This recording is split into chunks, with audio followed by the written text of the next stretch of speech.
Introduction. Seeing is Believing. Dhamma Talks by Sayadaw Nyanabhasa. The following translations are instructional Dhamma talks on practice by 3 Burmese teachers. I do not know much about their personal lives. These Dhamma talks were offered to me by Upasika Dale 3 of New Zealand, including Dhamma talks by Mogok Sayadaw. Therefore I am able to share the Dhamma with others.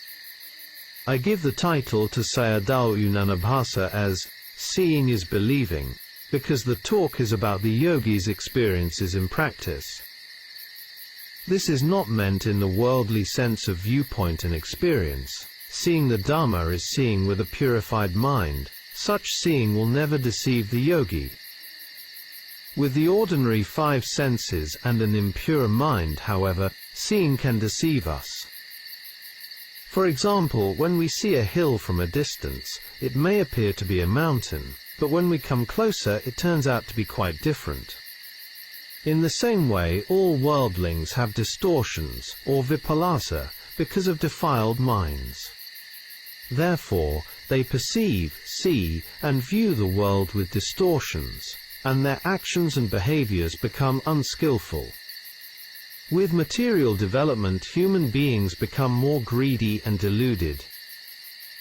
They seek the essence of life in the external world, pursuing gratifications of all kinds, but they will never find it.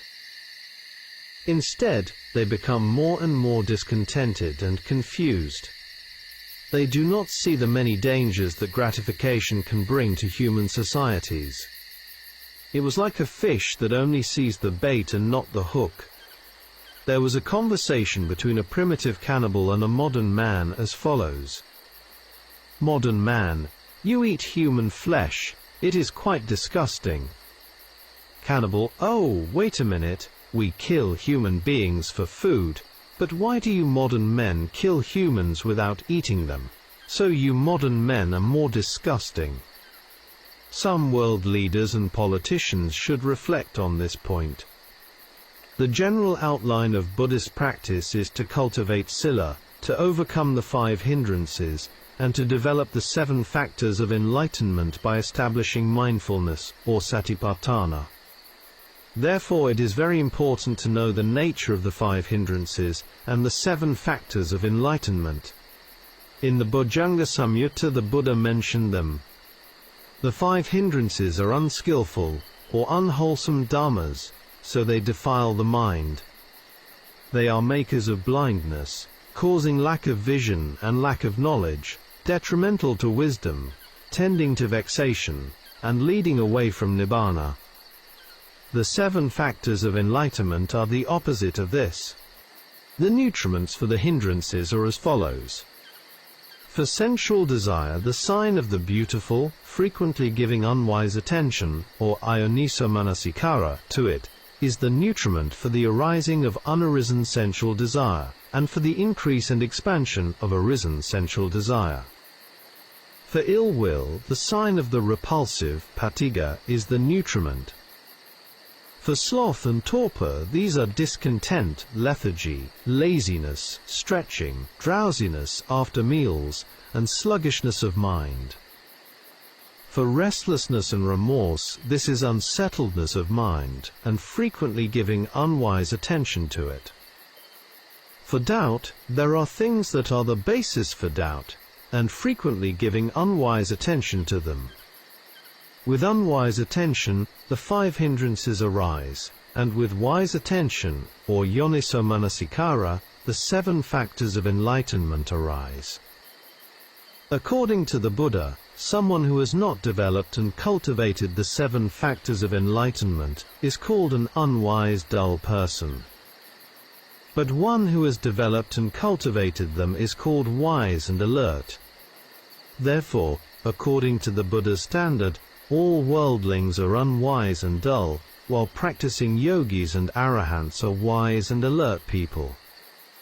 This is also one of the reasons there are many problems and much suffering in societies and around the world.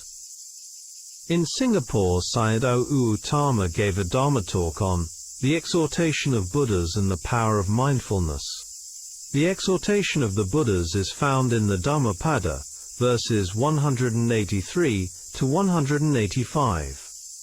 Verse 183 says, "Not doing any evil, the performance of what is skillful, the cleansing of one's own mind, this is the teaching of the awakened."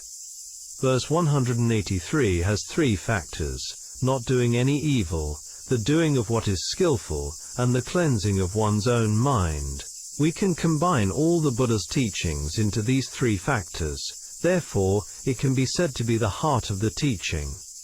Like Paticcasamuppada, one of the fundamental right views of the Buddha is the law of karma. Without it, we cannot understand and appreciate the whole Dhamma. The Buddha wants humans to be free from suffering, to have happiness, and to make the mind powerful and capable of developing wisdom.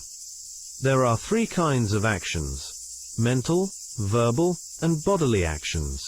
Therefore, unwholesome thinking leads to unwholesome verbal and bodily actions, which give rise to the results of suffering.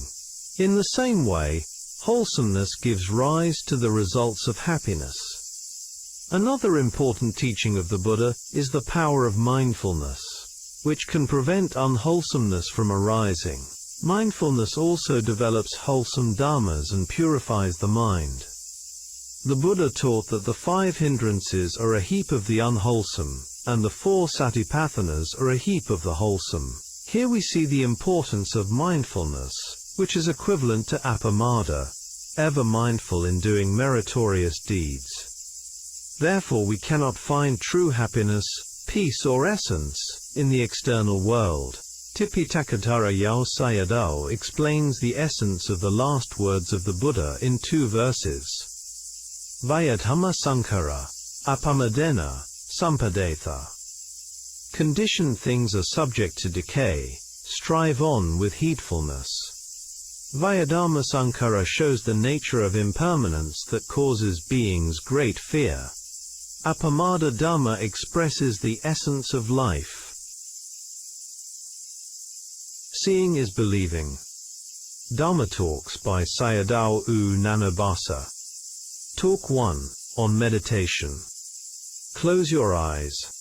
These are pasada, kamic eyes, made by kamic results, that is, sensitive matter. Except for physical form, they cannot see anything. They cannot know or contemplate mind and body, nor can they contemplate cause and effect. They cannot discern the characteristics of arising and falling, the knowledge of disenchantment in all formations, nor the ending of formations and the path knowledge. They can see only with the knowledge eye. The knowledge eye will open by closing the kamic eyes. At the beginning of sitting, one is unable to discern arising and falling because there is not yet samadhi. Therefore, according to the purification of mind, establish samadhi by noting the in-breath and out-breath. Pay attention at the entrance of the nostrils, but not at the tip. When breathing in, the air goes inside by touching the entrance of the nose. When breathing out, it goes out by touching the entrance of the nose. Note them as going in and going out, until the mind calms down. When samadhi is established, it will possess the 3 factors of samadhi, namely sati, viriya, and samadhi. After that, contemplate the characteristics of the objects. This will become clear by noting the touching of the in-breath and out-breath. By training to know or discern the non-existence of the air after it goes in and out through the nostrils, one sees that all of them vanish at the touching point after the in-breath and out-breath. You will then discern the arising and falling of them. This is done by using the in-breath and out-breath, from the beginning to the end, which then become the primary object. If one is only able to note the in-breath and out-breath, but is unable to contemplate the arising phenomena when moving around and doing things, then defilements will enter the mind, and the practice will take a longer time. Therefore, I will explain the practice taught by Sariputta and Mogok Sayadaw, which will help to further develop the practice. Kayam imam sammasata parijanata punapunam. Kaya sabhavam disvana, dukkha santam karisata. Imam Kayam refers to the present sitting aggregate of the body. At the time of moving, it is the moving khandha. At the time of sleep or lying down, it is the lying down khandha, and so on. Sammasata means observing with knowledge. This meditation is taught by Sariputta and supported by the Buddha. According to the texts, it relates to the 5 khandhas. In daily life, this is experienced as the eyes, ears, nose, tongue, body, and mind. These are called the 6 sense bases, and are also known as the extension of the rounds of existence. We should read or listen to the Buddha's teachings attentively, because through contemplation we can understand their profundity and essence. This body aggregate is fixed with 6 clear, mirror-like doors. If you see physical form with the eyes, contemplate it as seeing consciousness. After its seeing, it passes away. You have to watch and observe it at the place where it arises. Mogok Sayadaw said that if you do not discern it, then you did not truly watch and observe it. In the Dharma teaching of Venerable Nagasena to King Milinda, it is compared to a tiger hiding behind a bush. When prey comes, it jumps on the prey. If the tiger chases its prey but cannot catch it, it fails. In the same way, the 6 sense doors are the places where the prey comes, representing the arising and passing away of phenomena. Whatever arises due to causes, watch and catch it. Just observe it when it arises as arising, and when it vanishes as vanishing. Therefore, the task of insight practice is the task of observing, that is the contemplation of impermanence. It is the task of watching one's own death. Watching other people's death is samatha. One seeing consciousness, hearing consciousness, and so on. These are one's own death. You can see them only while you are still alive. When you die, you will not see them. Therefore, you must have good sati, with good health, while still alive, in order to discern them. Parijanata punapunam means watching and contemplating again and again. This repeated contemplation is one of the important factors for development. During the period of sitting, most phenomena arise at the body and mind. Sounds arise at the ear, smells arise at the nose. Insight, or vipassana, means development through repeated and frequent contemplation.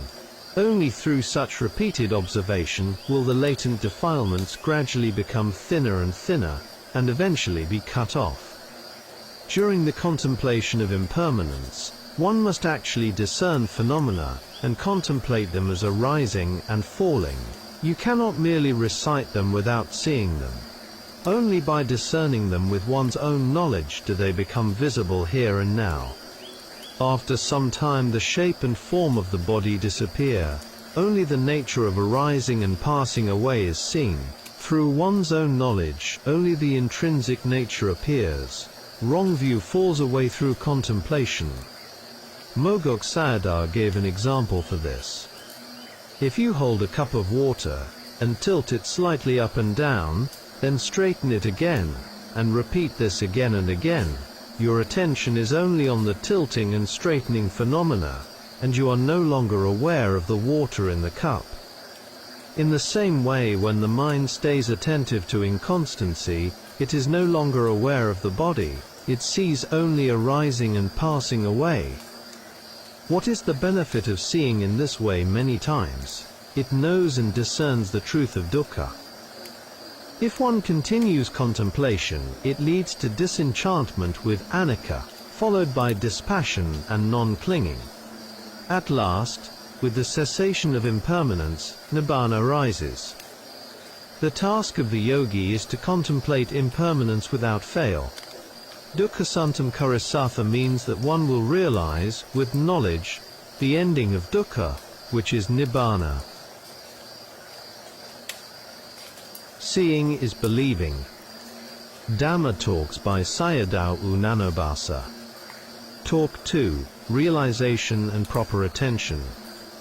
According to Mogok Sayadaw, a teacher should not teach a new yogi the contemplation of inconstancy or anicca at the very beginning. Instead, the teacher should first teach the yogi the correct way of contemplation.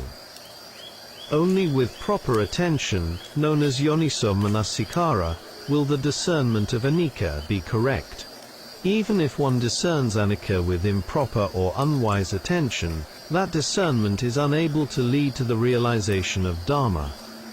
An example is Venerable Channa. He practiced on his own without anyone's help.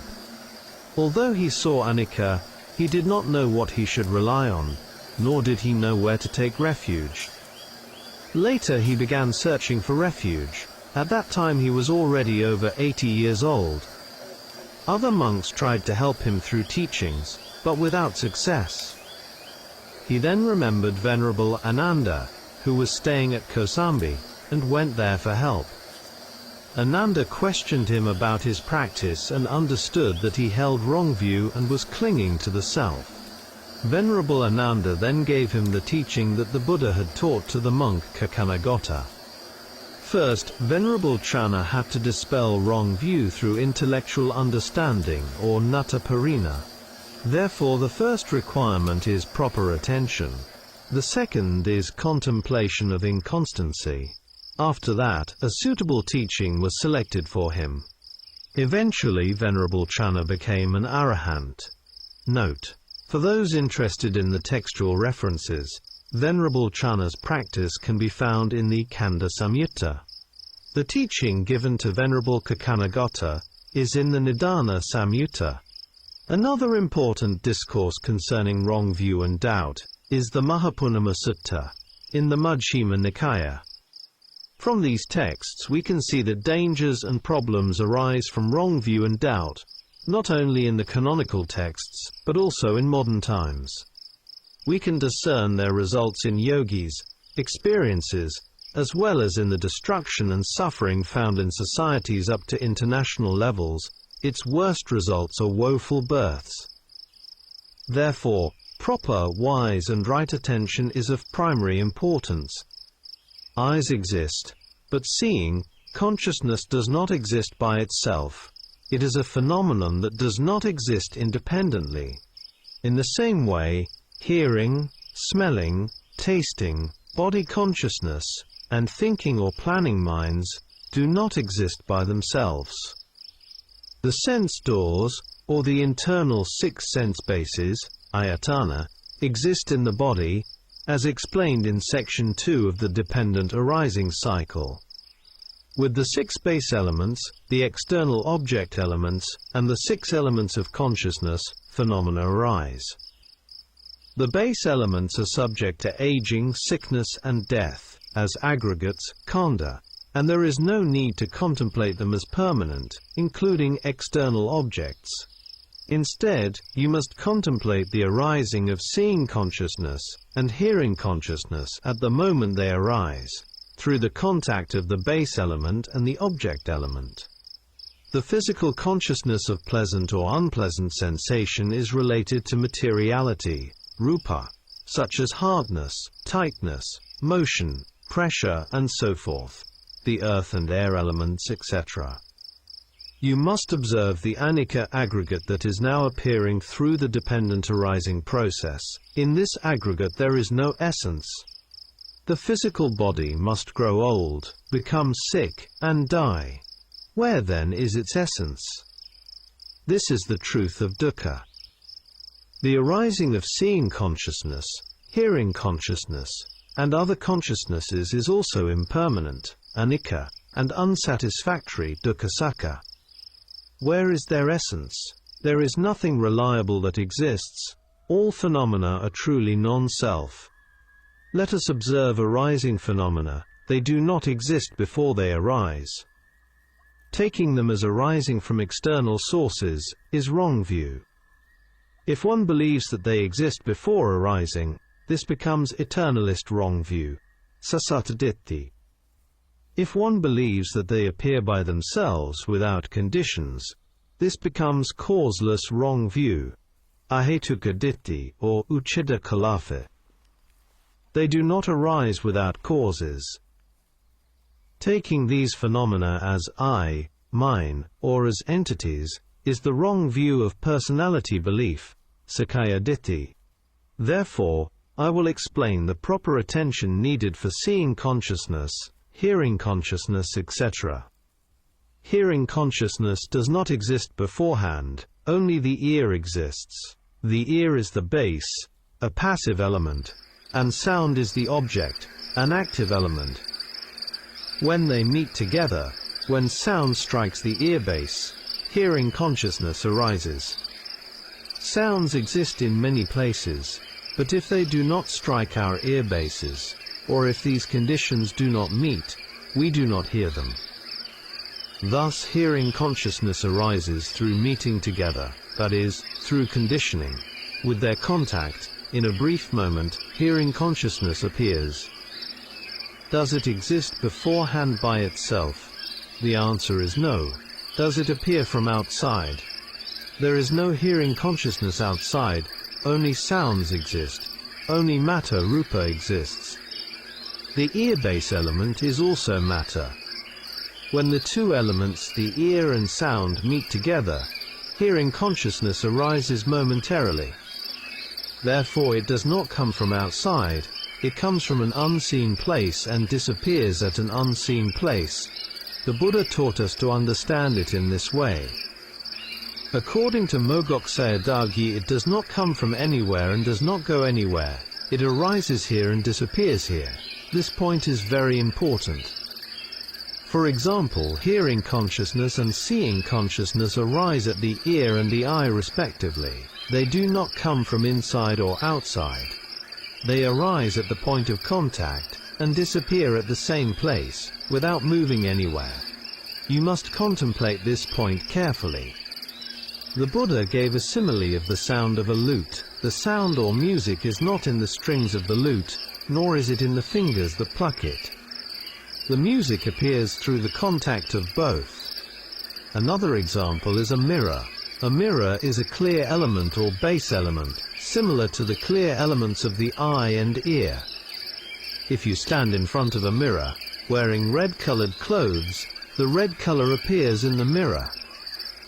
With the contact of the body in the mirror, an image appears. There is no image in the mirror beforehand, and there is also no image in the body. The body has a visible form. With two causes present, a shadow appears. Here, the body and the mirror are the main causes, along with other supporting conditions. When one of the causes changes, the shadow disappears. It appears at the base element and disappears at the same place. It arises here and vanishes here, arising instantly and vanishing instantly. In the same way, at the base elements of the eye, ear and so forth, when objects of sight, sound and other sense objects come into contact, seeing consciousness, hearing consciousness, and the like appear. To say that they come from here and there is wrong. To say that they arise without any cause is also wrong. Being able to see phenomena in this way, free from these wrong views, constitutes right view and right attention. Consider a gas lighter.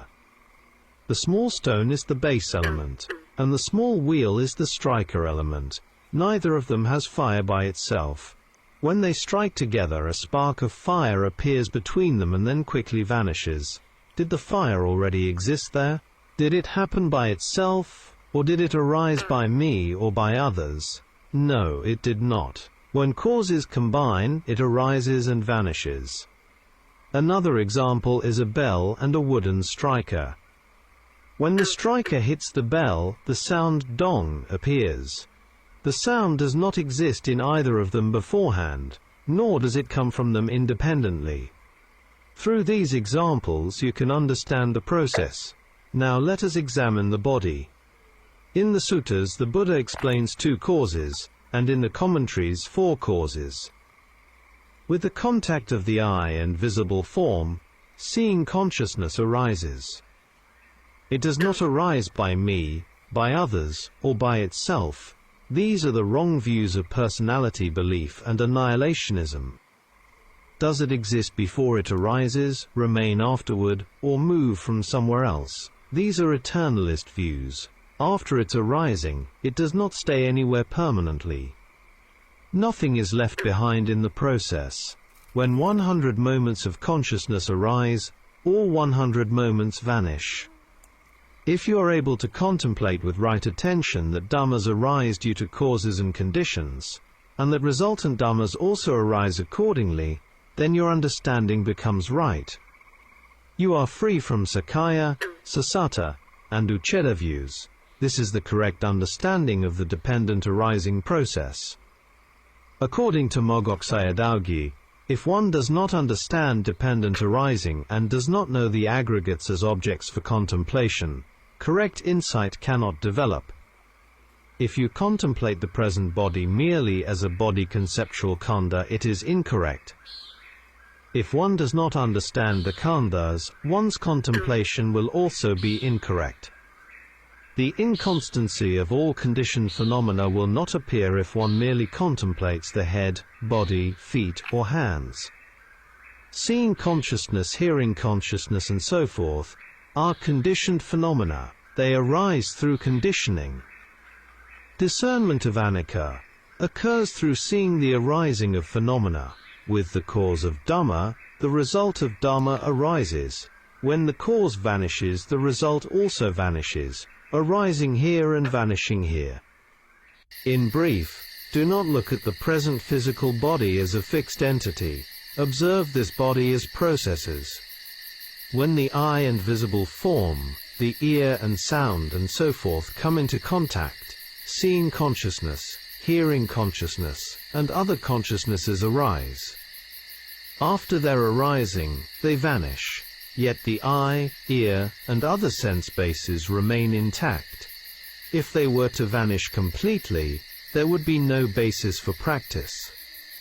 What then are we watching and observing? We are observing the arising of new khandhas. What is the benefit of observing these impermanent khandhas? One will attain insight knowledges. With the attainment of knowledge, craving, clinging, and action cease. Impermanence is the truth of dukkha. The fading away of craving is the truth of the cause.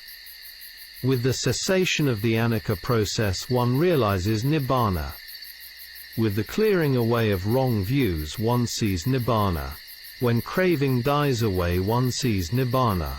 Therefore, the important point here is to be free from wrong views, and to establish proper attention. When anicca is seen correctly, wrong view is removed. With right understanding of impermanence, disenchantment knowledge arises. With the maturity of knowledge, nibbana is realized. Only by seeing nibbana are the doors to woeful planes closed. Whatever arises is just its intrinsic nature. It arises due to causes. After arising, it vanishes. If the causes are still present, it arises again. When the causes cease, it vanishes again. In this way, one should continue the development of contemplation. Seeing is believing. Dharma Talks by Sayadaw Nyanabhasa.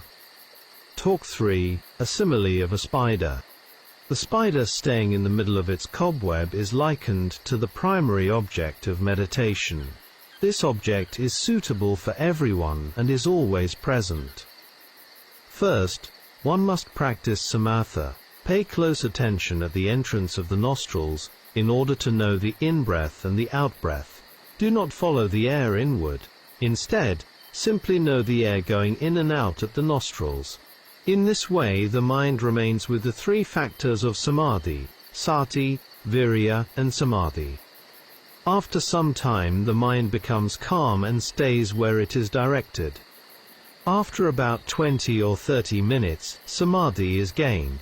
Now with samadhi, the mind contemplates the characteristics of the breath. The in-breath touches and then vanishes. This cessation is anicca. One must observe its nature with knowledge, or jnana. The out-breath is observed in the same way. This cannot be seen with the normal eye, but only with the jnana eye. Seeing the beginning and the ending is anicca, the nature of destruction and vanishing. Seeing the beginning is samatha, seeing the cessation is vipassana. Knowing both constitutes the path factors. When one sees the ending, craving and attachment do not arise. This is the dying away of the cause of dukkha. Note, Venerable Ananda mentioned 4 ways of realization in the Anguttara Nikaya Book of Fours, Sutta number 170. Among them, the Yogananda method is the 3rd. According to Mogok Sayadaw, in some of his talks he explained this teaching to lay people as the Yogananda way, driving 2 oxen together, that is, samadhi and panna. If you do not wish to contemplate touching and knowing, you can also contemplate the mind, observe the wanting to breathe in and the wanting to breathe out. You will find that these minds also vanish. You may also contemplate feeling, or whatever mind arises, seeing, hearing or smelling. If there is nothing arising, simply return to the primary object of the breath. This is the spider method. The spider stays at the center and only moves when a fly touches the web.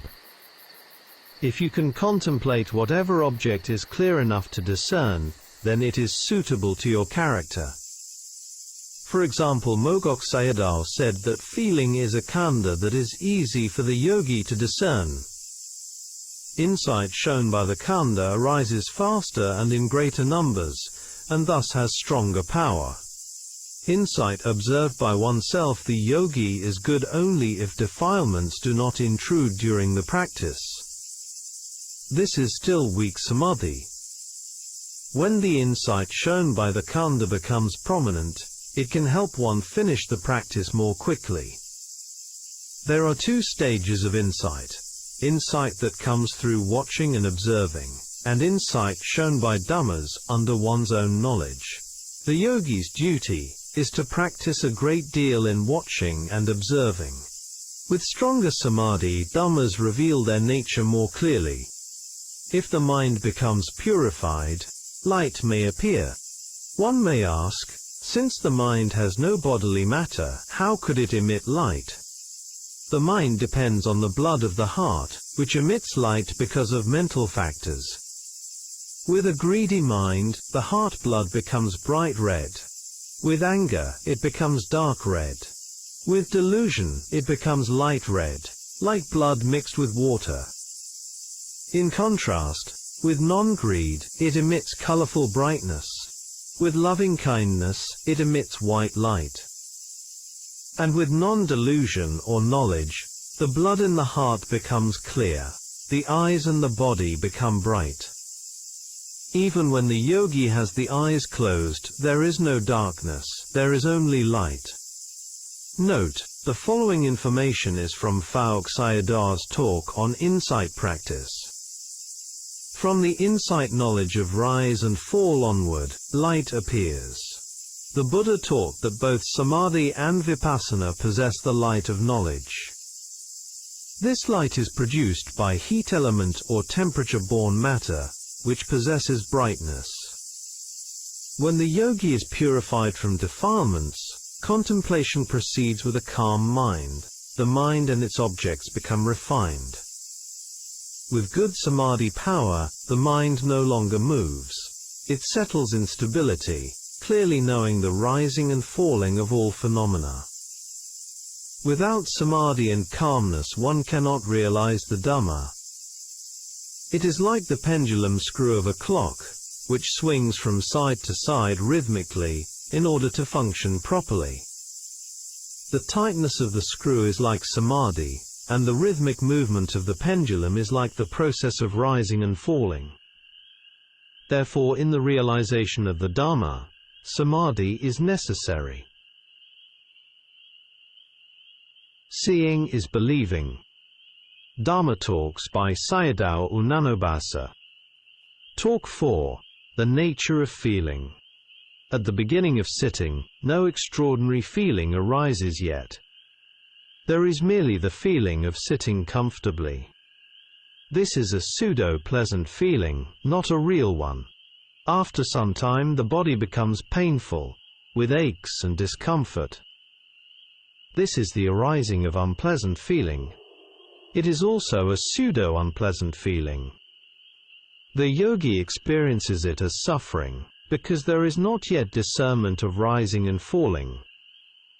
When the pain becomes unbearable, the yogi may return attention to the nostrils, focusing on the breath again. As a result, the painful feeling becomes bearable. In truth, feelings are impermanent. When one has not yet discerned their nature, they become unbearable, causing suffering of mind and body. Therefore, the yogi sends the mind back to the nostril, and practices anapana again, or contemplates the rising and falling of the in-breath and out-breath. This is called pseudo-indifferent feeling. After overcoming these initial stages, the yogi will encounter true feelings, pleasant, painful, and neither painful nor pleasant. This requires the help of a teacher, otherwise one cannot clearly see it. Feeling never exists as a solid lump or substance. If the yogi does not see impermanence, the yogi will say, "I am not seeing it." To give an example, it is like a river, flowing continuously. To the eye it appears unbroken, without gaps. However, if one fixes attention on a single point, one sees the water flowing away one by one, successively. Through the connection of cause and effect, the old water passes away and new water arrives. In the same way, mind and form phenomena proceed so rapidly that they appear like a solid mass. Another example is the flame of an oil lamp. It appears as a single, continuous flame. In reality, the flame burns moment by moment through the substitution of fuel, as the oil is consumed. In the world, apart from the nibbana element, there is nothing stable. Even path and fruition knowledges eventually cease. There are three ways to discern impermanence in feeling. First, the same kind of feeling with different strengths. Within one type of feeling, its strength varies, from extreme pain, to moderate pain, to slight pain. If one observes carefully, one can discern these differences. This is discerning impermanence. Second, the same kind and strength at different places. For example, an itch arises on the face. After it disappears there, a new itch arises on the head. This too is discerning impermanence. Third, the same kind and strength at the same place but at different times. For example, an itch arises on the face for some time. When the process is known, one sees that knowing occurs successively. Itching known by one mind moment, then by another, with gaps in between. These moments of knowing do not occur at the same time. They arise and pass away instantly, second by second. If one does not see this, it means one is not paying enough attention. I will now speak about the true feelings after the pseudo-feelings. By following and observing the arising phenomena of impermanence, one can discern many of them. At this stage, the yogi does not see feelings as solid entities, but only as transparent processes of rising and falling. When this occurs, the blood of the heart becomes clear, and light may arise. The body becomes light, as if shrinking into a small, bright form. The mind and body experience happiness. This is genuine happiness. Some mistake this for nibbana, but it is not. Nibbana is not a feeling. Do not forget the practice by indulging in this happiness. It is not true nibbana yet, but only a pseudo-nibbana. The yogi must observe the impermanence of even this pleasant feeling, and follow it to its end. Do not take pleasure in it. Contemplate continuously to see its vanishing. When the time of true bliss approaches, the yogi may be able to remain without food, In this way, disenchantment toward impermanence arises. The body becomes weaker, and the face appears older. Therefore, changes appear on the face of a yogi near the realization of the Dhamma. Once, when I went to a place to teach, a senior monk asked me, "Are there any changes in the faces of your students?" I immediately replied, "The faces are just these faces." He then said to me, "It doesn't mean that." At that moment I understood what he meant.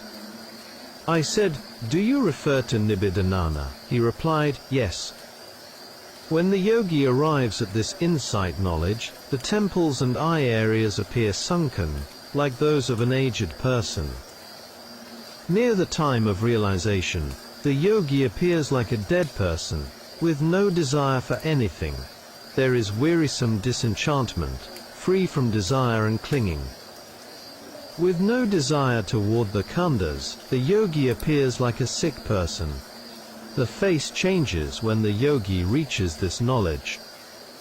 At this stage, the yogi encounters the true suffering of dukkha.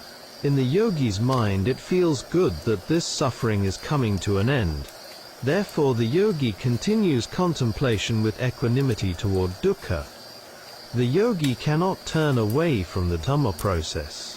The process of impermanence reveals its nature clearly to the yogi, without any need to deliberately search for it. During sleep it is also seen. During eating it is the same.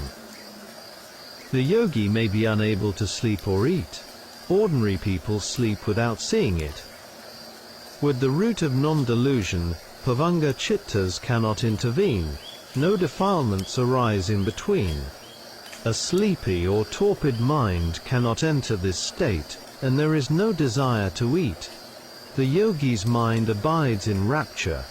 There is no wish to speak, and worldly matters become wearisome and even repulsive. Contemplating impermanence and separation matures into contemplation with equanimity, specifically equanimity toward formations. Here impermanence reveals itself forcefully. Mogok Sayadaw also taught that if one does not want to observe it, it will naturally come to cessation. Knowledge itself makes the conclusion. It is not correct to deliberately intend one's own cessation. I have asked yogis who have had these experiences. It appears that knowledge itself asks, "Do you still want to see it?" The yogi replies through Nana, "Enough is enough. There is no desire to see it." After that, impermanence comes to cessation as a brief blip. The ending of desire may occur either through resting or through a change of object. Only upon arriving at equanimity toward formations is there true equanimity. After cessation there are no feelings anymore. When feelings are contemplated to their end, with the cessation of feeling and craving ceases. With the cessation of craving, nibbana arises. With the arising of nibbana, path and fruition knowledges appear. Nibbana is not a kind of happiness that belongs to feeling. It is not a pleasant feeling that becomes the best or highest experience. Ordinary experiences of pleasant feeling or pleasure are quite limited. For example, if one likes pork, one must search for money to buy it, and then expend effort cooking it. This is very tiring. Such happiness exists only in speech. In reality, it is suffering. Human sensual pleasures are momentary, like a drop of honey on the tip of a razor blade. To enjoy these pleasures, humans must exert great effort. All such efforts are suffering. Suffering is extensive and without limit. Seeing is believing. Dhamma Talks by Sayadaw Nyanabhasa. Talk 5. 3 Types of Dukkha. By listening to Dhamma Talks one gains the truth knowledge. While listening to the Dhamma and directing attention toward the khandhas, by knowing their arising and passing away, the yogi gains functional knowledge. Only the yogi who possesses these two knowledges can attain the knowledge of the ending of suffering. The wanderer Jambakadaka approached and questioned Sariputta about the truth of suffering. There are three types of suffering, and only by understanding them is a yogi able to practice correctly. First, Dukkha Dukkhata. This is suffering due to pain, painful bodily and mental feeling.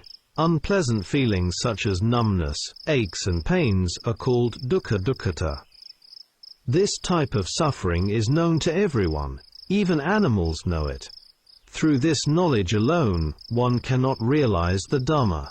Only through understanding the second and third types of suffering can the truth of dukkha be realized. Second, Sankhara Dukkhata. This is suffering due to formations. All newly arising conditioned phenomena within the khandhas belong to this type of suffering. Because they are oppressed by constant arising and passing away, they are Sankhara Dukkhata. For example, when the eye comes into contact with a visible object, seeing consciousness arises. This arising itself is Sankhara Dukkhata. The same applies to the ear and sound, and all other sense processes. These are aggregates of intrinsic nature. They have no fixed form or substance that can be touched or measured. Not everyone can see this. Only through discerning the khandhas does one become a noble one. This is also called the result aggregate.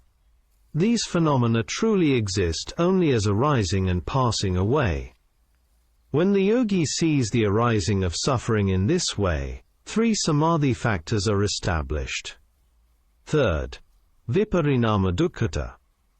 This is suffering due to change.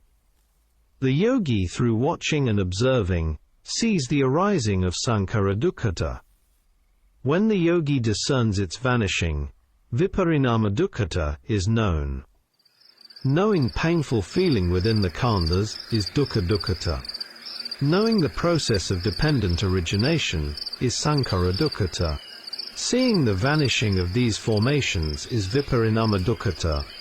Not everyone can know these distinctions. To understand the khandhas thoroughly, one must discern their arising and passing away. When this is seen, identity view falls away. There is no notion of a person or a being. There is only the knowing of pain as arising suffering. By seeing the arising, the view of annihilationism falls away. By seeing the vanishing, the view of eternalism falls away. According to Mogok Sayadaw, observation of feeling reveals its arising and vanishing as the ultimate phenomena. Although these phenomena are extremely unstable, they are the correct objects for observation. What perishes is the arising of intrinsic phenomena, not the physical body. The body does not perish instantly, it ages gradually. Therefore, one must clearly understand the distinction between the physical body and the arising mental aggregates. In this way, one discerns both the suffering of formations and the suffering of change. Beyond the common forms of aging and sickness, there are innumerable forms of suffering arising each second within one's life. There are two kinds of death. Conventional death is only one event in a single lifetime, which is known by everyone. Insightful death, however, occurs in every moment. Every second, the old khandhas pass away and new ones arise.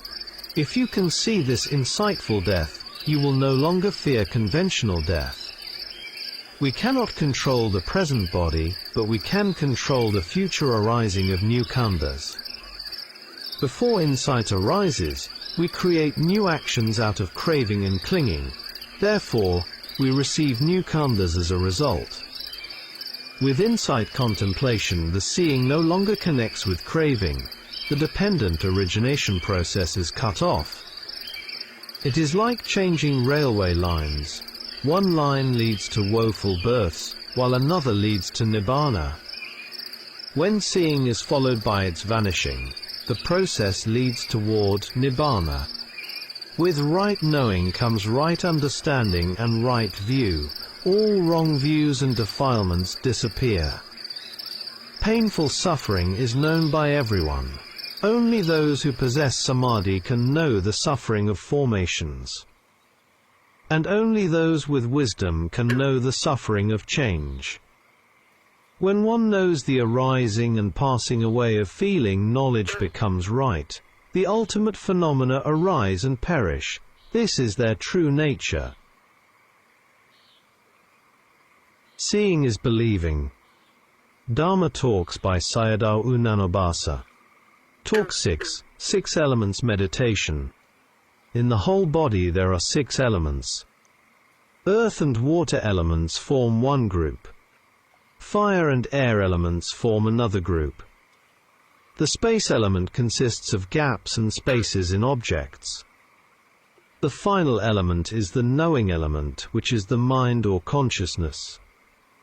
Except for discerning arising and passing away, a mind dominated by sloth or restlessness is not truly meditating. A heavy or corpulent yogi has more earth and water elements.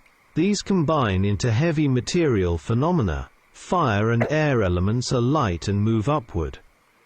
A thin yogi has more of these fire and air elements.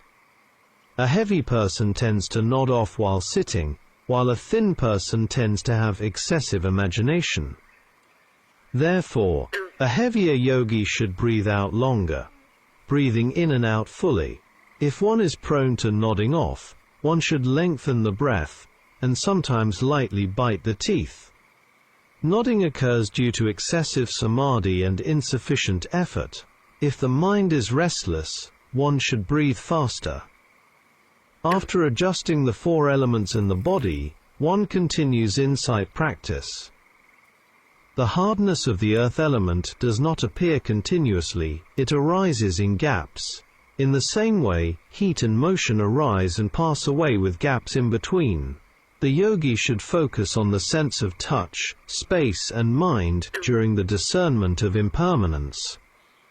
The ending of one material or mental phenomenon is impermanence. Before the next one begins, there is a gap or space. Because of the rapidity of phenomena, it is difficult to discern the ending instantly. However, by seeing these gaps, impermanence becomes clearer. Seeing impermanence is seeing the short gaps. Mental phenomena also have gaps. For example, seeing consciousness contains many short gaps. It continues by arising one after another with gaps in between. Hearing consciousness is even clearer, as one sound follows another. In this way, yogis can see many short gaps. At the time of cessation, the knowing of the 6 sense doors comes to a stop. Knowledge directly experiences the phase of cessation, which is nibbana. This experience is known as the long gap. Discerning short gaps is seeing impermanence. Seeing the long gap is seeing the constant, which is nibbana. It is the long gap that transcends time and space. When cause and effect are cut off, the gap becomes long and limitless. Seeing is believing. Dharma Talks by Sayadaw Nyanabhasa. Talk 7. Why there is no realization. In short, the reason for non-realization is the failure to discern arising and passing away. The cause of not discerning impermanence is that the mind is covered by the 5 hindrances. First, sensual desire. The mind is thinking about sensual pleasures, occupied with family matters, business, and worldly affairs. Second, ill will.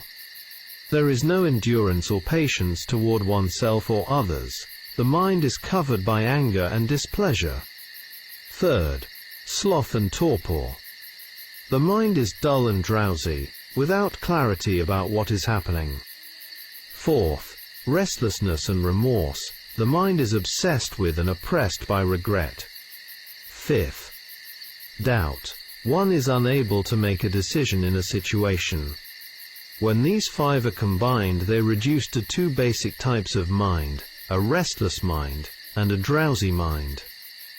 Regarding the restless hindrances, the mind runs outward toward objects.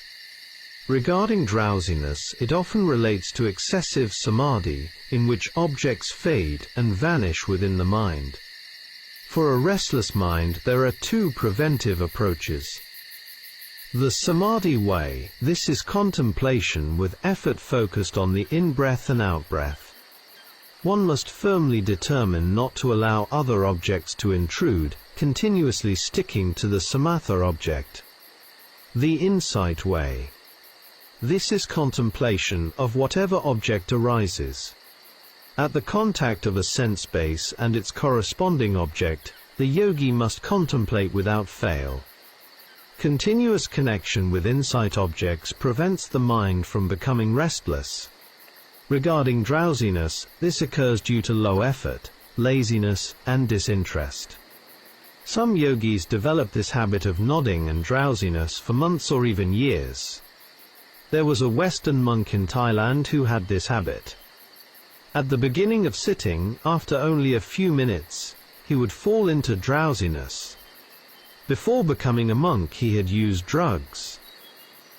Samadhi connects with the three kinds of seclusion, or viveka. First, bodily seclusion. During sitting meditation, the body should not move.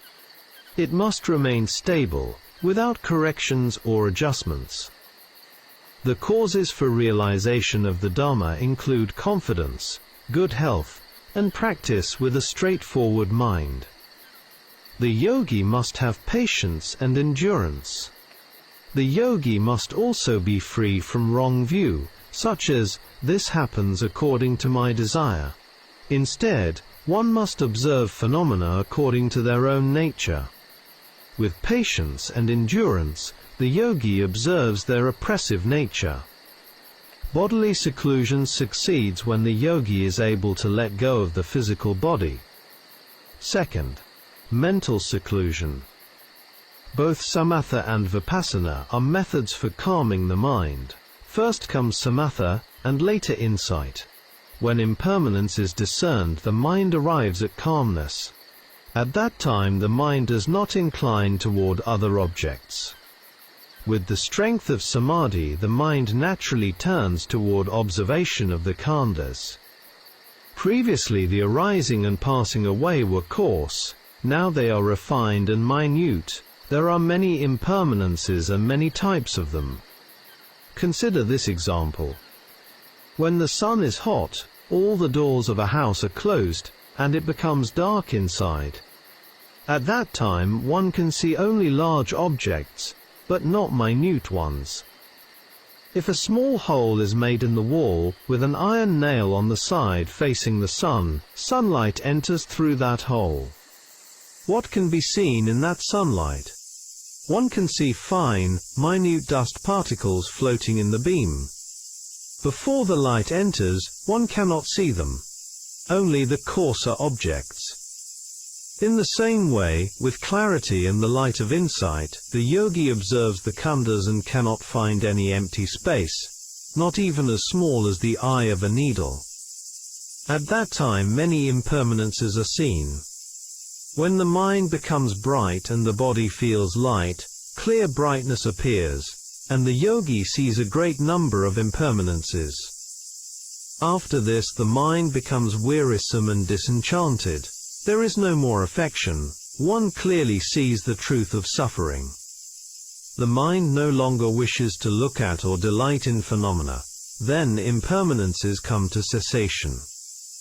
Third, seclusion from acquisitions. The burdened load of the khandhas falls away. As the load is put down, the mind becomes cool and at ease. This is the third type of seclusion. Seclusion from acquisitions, or upadhi viveka. Seeing is believing. Dhamma Talks by Sayadaw Nyanabhasa. Talk 8, The Three Seclusions and the Process of Inconstancy. Those who wish to realize the Dhamma must follow what is now being explained. One may say, "I have come here for the Dhamma." But in order to attain the Dhamma, one must practice and cultivate the 5 spiritual powers. These are confidence, persistence, mindfulness, concentration and discernment. The power of confidence must be strong. Ordinary effort is insufficient. Therefore, one must also cultivate the power of persistence. The power of mindfulness enables continuous contemplation without lapses, even in fine details. The power of concentration must exceed the others, and the power of discernment must be capable of deep and analytical contemplation.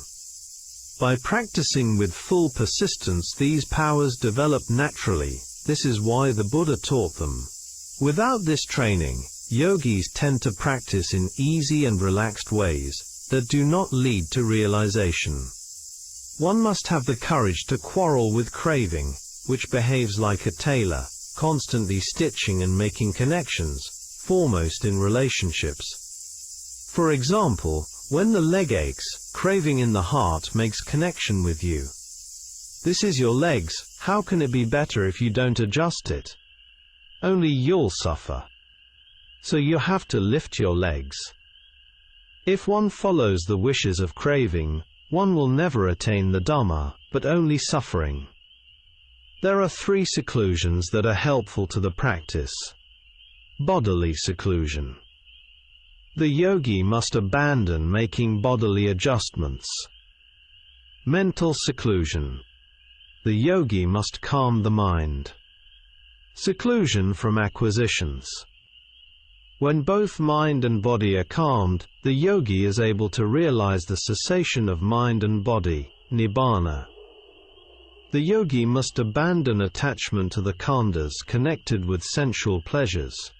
In relation to this point, there are 2 types of persons: those holding the eternalist view and those holding the annihilationist view.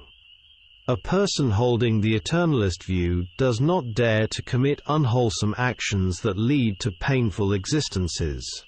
Such a person is content with human and celestial pleasures, and has no desire for nibbana. A person holding the annihilationist view, if required to act, does not care about the future results of existence. If such a person turns toward the Dhamma, he may even give up his life for the practice leading to nibbana. In this situation, he has no clinging to other things. Therefore, even people of very poor moral background can realize the Dhamma.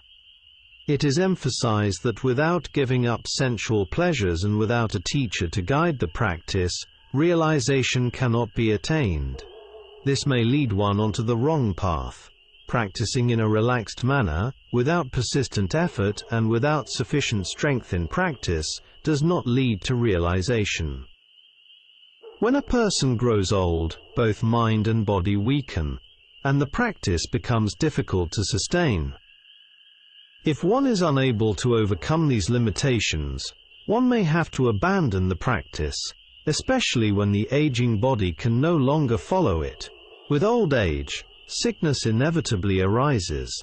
Therefore, one must practice diligently while still capable. However, many people become complacent as death approaches. Mogok Sayadaw urged his disciples to practice quickly, otherwise, sickness and death would overtake them.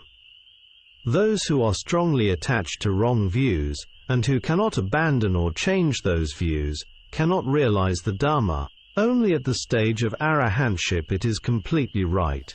Even a stream enterer is not right yet because he could only abandon 8 of the 12 inversions. As long as defilements remain, complete rightness has not yet been achieved. The mind will still arise in accordance with defilements. It will become completely right only when all defilements come to an end. Practical advice given by the Sayadaw. The Sayadaw offers the following practical guidance. Making a determination before a Buddha image. In front of a Buddha image, one should offer one's khandhas to the Buddha and make a firm determination regarding a specific time frame for sitting practice, for example 1 hour or 2 hours. Later the duration can be increased gradually. 1 hour and 15 minutes, 1 hour and 30 minutes, and so on. Sayadaw taught that if the determination is firm and stable, it brings great benefit. A yogi can succeed if he has the courage to struggle with craving. Calming the mind. One must also calm the mind, not allowing other mental states to enter, maintaining only a single state of mind. The mind must continuously discern the perishing of phenomena. There are two ways to do this, samatha and vipassana. If the mind does not calm down, even if one practices for an entire lifetime, realization will not occur. Note, in the Wings of Awakening there are 7 sets. 4 establishments of mindfulness, 4 right efforts, 4 bases of spiritual power, 5 faculties, 5 powers, 7 factors of enlightenment, Noble Eightfold Path. Among these, energy is mentioned 9 times, mindfulness 8 times, and wisdom and concentration 5 times each. This shows the great importance of sati and virya in purifying the mind and leading to samadhi and panna. For further study, I would like to refer readers to Bodhipakkhya-dipani by Ledi Sayadaw. It is a very useful book for practice. Samatha and Vipassana approaches. In the samatha approach, the mind must contemplate closely a single object. The mind must become stable with the in-breath and out-breath. The yogi must begin with this approach when impermanence, anicca, is not yet clearly seen. In the Vipassana approach, one contemplates in order to discern the vanishing characteristic of the in-breath and out-breath. Contemplation is done by paying careful attention to the breath, allowing it to become the primary object. When the mind gradually becomes calm, the whole body reveals its nature: itching, pain, warmth, coolness, movement, sound, smell, and so forth. The yogi also comes to know the changes of the knowing mind. He discovers the rising and falling of phenomena as they show their nature.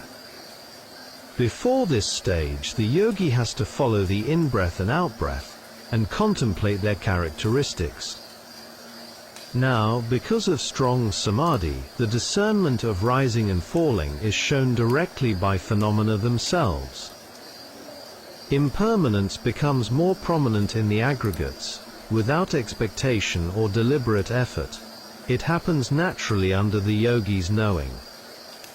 Eventually the entire body becomes filled with impermanence, and the perception of a solid khanda body disappears.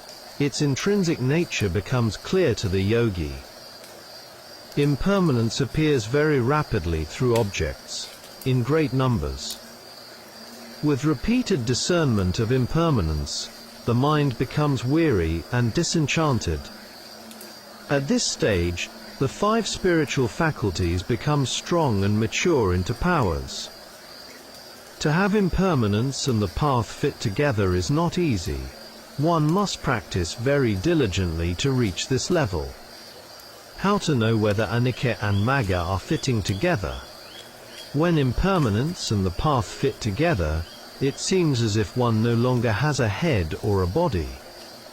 Only arising and passing away remain. At that period, yogis can sit for many hours without any movement. Because they are without defilements and follow the Dharma, they remain with coolness and stop all thinking. Note, it is very important for every human being to understand well the power of the mind, wholesome and unwholesome, and the law of karma. If not, we create many problems and much suffering for ourselves, for others, and for nature. The blood in the heart becomes light and bright after impermanence, and the path fit together for 1 or 2 hours. The eyes become clear, and painful feeling disappears from the aggregates. The body becomes light, and gladness and happiness arise. At that period, the 10 corruptions of insight arise, and yogis may experience them, and mistakenly take them to be nibbana dhammas. Teachers should remind students about these experiences. Yogis must experience them in practice, otherwise it is not yet right. The mind becomes sharp, and gains the light element. With clear blood, brightness appears. The yogi must return this knowledge to the khandha process. Previously the yogi discerned coarse and middling phenomena. Now with the light element refined phenomena are discerned. Therefore, the yogi must make it clear and continue the practice. It does not take long when the practice fits this process. However, it is also difficult for it to arise because of the hindrances. If the practice fits into this process, it will succeed. With much discernment, the mind becomes wearisome. At last, impermanence comes to an end, and path and fruition knowledges arise. Seeing is believing. Dhamma Talks by Sayadaw U Nyanabhasa. Talk 9. The Hidden Element. Some Western philosophers think that they understand dukkha. Einstein discovered mass energy, E = mc². But he did not discover mind energy, which is more important. In the same way, chemists will never discover the hidden element. This foremost element cannot be discovered by a defiled and polluted mind. Do not say that they can discover it, even with the strongest superglue of ditthi and tanha. To understand and appreciate the Buddha Dharma is very difficult for them. There are two types of phenomena, conceptual and ultimate. There are two kinds within the ultimate, conditioned and unconditioned. We cannot yet see the unconditioned element, nibbana, because it is covered by the conditioned elements of the aggregates. The unconditioned element cannot yet appear, because the aggregates have not yet ceased. Again, concepts cover up what cannot see the condition clearly. The concepts of a person or a being cover up the aggregates, and the aggregates, in turn, cover up nibbana. The usages of human society, together with wrong perception, wrong knowing and wrong viewing, as well as wrong views, cover up the aggregates, and make them impossible to discern. Only by removing these two coverings can one discern nibbana. How does one strip off concepts? It is through discerning the conditioned. This requires continuous and intensive practice. When knowledge jnana becomes strong and mature, it no longer needs the support of concepts. One sees the aggregates as they truly are, merely processes of arising and passing away. When this vision is clear, the concept of a being or self is stripped away. Then, with further practice, one reaches the stage of disenchantment. The mind becomes weary of the continuous rising and falling of the aggregates. The mind becomes extremely wearisome. Then all the rise and fall come to cessation. With the cessation of all rise and fall, the unconditioned element appears. Nibbana appears, which has no rise and fall. This is at the end of the conditioned. The unconditioned nibbana exists. Sayadaw gives an example from the experience of a yogi. This yogi, upon arriving at the knowledge of disenchantment, did not want to see further, yet the Dhamma process continued to present itself to him. It was unavoidable. It was as though something were asking him, "Do you want to see it?" The mind answered, "I really don't want to see it." Then, in the quickest way, impermanence came to a stop. After that, gladness arose, and he bowed to the Buddha, Dharma and Sangha many times. Before this it had been quite difficult for him to bow even once. The yogi's experience matched the texts. Luang Por Cha taught the monks, "When you come out of the kuti, bow to the Buddha. When you enter the sala, bow to the Buddha. When leaving, bow again. When going outside the monastery, bow. When returning, bow again."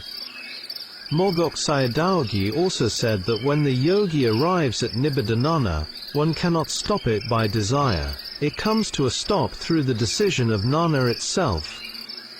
Whether path knowledge is correct or not is confirmed by fruition knowledge. The yogi has to enter the fruition state. As long as conceptual coverings remain, they cover the person's mind, and there is no true contemplation. Seeing is believing. Dhamma Talks by Sayadaw Nyanabhasa. Talk 10. Experience of the Unconditioned. With much contemplation on the rise and fall of conditioned phenomena, sankhara, when knowledge, jnana, becomes mature, the yogi will see the unconditioned, asankhara, at the ending of rise and fall. The unconditioned does not exist beforehand. It appears only with the disappearance of the conditioned. I give this talk based on the sutta references of arahants and the experiences of some yogis. Why do I have to speak about these matters? Some people are practicing Dharma and can discern impermanence and its ending, yet they do not recognize it as unbinding, nibbana, because they lack the opportunity to approach the noble beings, Aryas. For example, Mahanama the Sakyan did not know himself to be a stream enterer. King Milinda asked Venerable Nagasena about the experience of nibbana. At first, the knowing mind discerns the rise and fall of phenomena. Later, transcending the ending of rise and fall, it abides in the nibbana element. The yogi must take great care. He must know precisely every arising and vanishing phenomenon. Other mind states must not be allowed to enter the mind. As the contemplative mind becomes closer to nibbana, it later arrives together with the cessation of rise and fall. I will analyze the process of cessation because it is very important. In the Buddha's teachings, this is the highest and most profound Dhamma. Some say the mind depends on the brain. This is not entirely correct. It exists as depending on the blood of the heart. Consider the story of a young monk who was eaten by a tiger. When the element of consciousness, Vijnana Dhatu, arrived at the heart area, it came to cessation. When there is trembling or fear, the heart beats faster. Strong emotions have the same effect. Roots, light of knowledge and the disappearance of the body. Depending on the state of mind, the heart's blood changes. There are 6 roots of consciousness, and one must understand them. When the root of greed, wanting, affection, liking and attachment arises, the heart blood becomes bright red. The color depends on the state of mind. The root of hatred is sadness, disappointment, aversion, irritation and related states. When this root arises, the blood of the heart becomes murky. The root of delusion is nodding, doubt, confusion, and indecisiveness. When it arises, the blood of the heart becomes reddish. These 3 are the unwholesome roots. Let us now continue with the 3 wholesome roots. The root of non-greed is giving, generosity and sharing. When this root is present, the blood of the heart emits a colorful brightness. The root of non-hatred is goodwill, kindness, and friendliness. Then the blood emits a clear white color. The root of non-delusion is the knowing mind that discerns impermanence, anicca. When this root arises, the blood of the heart becomes clear, like the surface of glass. How extraordinary this is! With the cause of a purified mind, form itself becomes luminous, shining like a diamond light. With a clear mind, the eye, ear, nose, and other sense faculties also become clear. Mind is the principal factor, therefore the yogi must make the mind clear. The body too gains lightness and brightness. With the clarity of the ears, even distant sounds, such as birds far away, can be heard. These are yogis' experiences. When there is no dust or pollution of unwholesomeness entering the mind, light arises when anicca and magga fit together. When looking at the body with this light, everything in the body can be seen clearly. In one of Sayadaw Okandima's talks, he gives very detailed explanations of all the internal organs of the body and their functions. Quite remarkable. This comes from his direct seeing and the light of knowledge. In darkness one can see large objects but not small ones, because there is not enough light. If a small hole is made in a wall facing the sun, when sunlight enters, tiny particles floating in the air become visible. This is due to light. In the same way, when a yogi has the light element, and the knowing mind observes the body, many instances of impermanence are seen. Aloko udapadi, light arises in the yogi. With extensive discernment of impermanence, weariness develops. True weariness arises when the whole body seems to crumble and disappear. Once, while I was teaching at a certain place, a layman said to me, "Venerable sir, you speak about rise and fall, phenomena arising and vanishing in blips, but I have never experienced this." I replied, "You are talking to others with your eyes open. How could you see it?" After hearing my exhortation, he practiced accordingly. He practiced continuously for 3 to 4 days without fail, sitting, not talking, and keeping his eyes closed. He discerned impermanence and said, "Bhante, I have now seen the blips." If one practices persistently, seeing the body disappear, discerning impermanence with knowledge, and continuing effort with disenchantment toward impermanence, eventually it leads to cessation and final ending. 3 types of defilements and their extermination. Here it is necessary to explain the 3 types of defilements. These are latent defilement, anusaya; obsession by defilement, parayuthana; transgression, vitikama. Latent defilements exist within the round of existence. The mind carries them along through the continuous processes of cause and effect connections. When the appropriate causes are present, such as greed or anger, they will arise. Newly arising defilements are called obsession by defilements. If these obsessions grow stronger, they lead to transgression, which manifests through bodily or verbal actions. Which defilement is eradicated by the knowledge that discerns impermanence. It eradicates obsession by defilements, the second type. According to the dependent arising process, discernment stops the connection between section 2 and section 3. Craving, clinging, and action cannot enter the mind. This is called non-arising cessation, cessation through non-occurrence. With the 5 path factors, mindfulness, energy, concentration, right view and right thought, defilements are eliminated, so that obsession cannot arise. If obsession does not arise, transgression cannot occur. Regarding the first type, latent defilement, this is eradicated only through the knowledge of the path.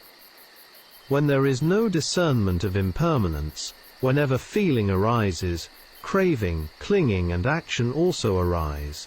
This leads to the arising of new aggregates. This is called following the simile of the dog. If a person throws a stone at a dog, the dog chases after the stone and bites it. This does not stop the person from throwing more stones. If the dog instead bit the person throwing the stone, the person would stop. In this simile, the person is the cause, and the stone is the result. By observing the arising of feeling, one is only seeing the result.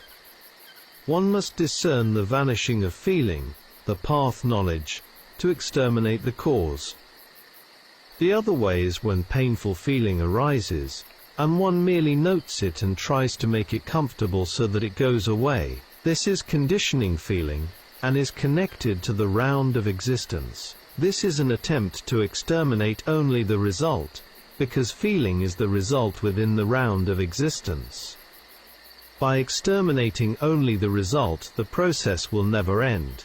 This point is very important, even for world leaders and politicians, when dealing with international problems and suffering, such as climate change and conflicts. It seems to me that they follow the simile of the dog. Even if changes occur, they are only temporary. Then how should one practice? Contemplate to discern vanishing phenomena, impermanence and the path. In this way the path factors arise, and craving cannot arise. The mind will not follow desire.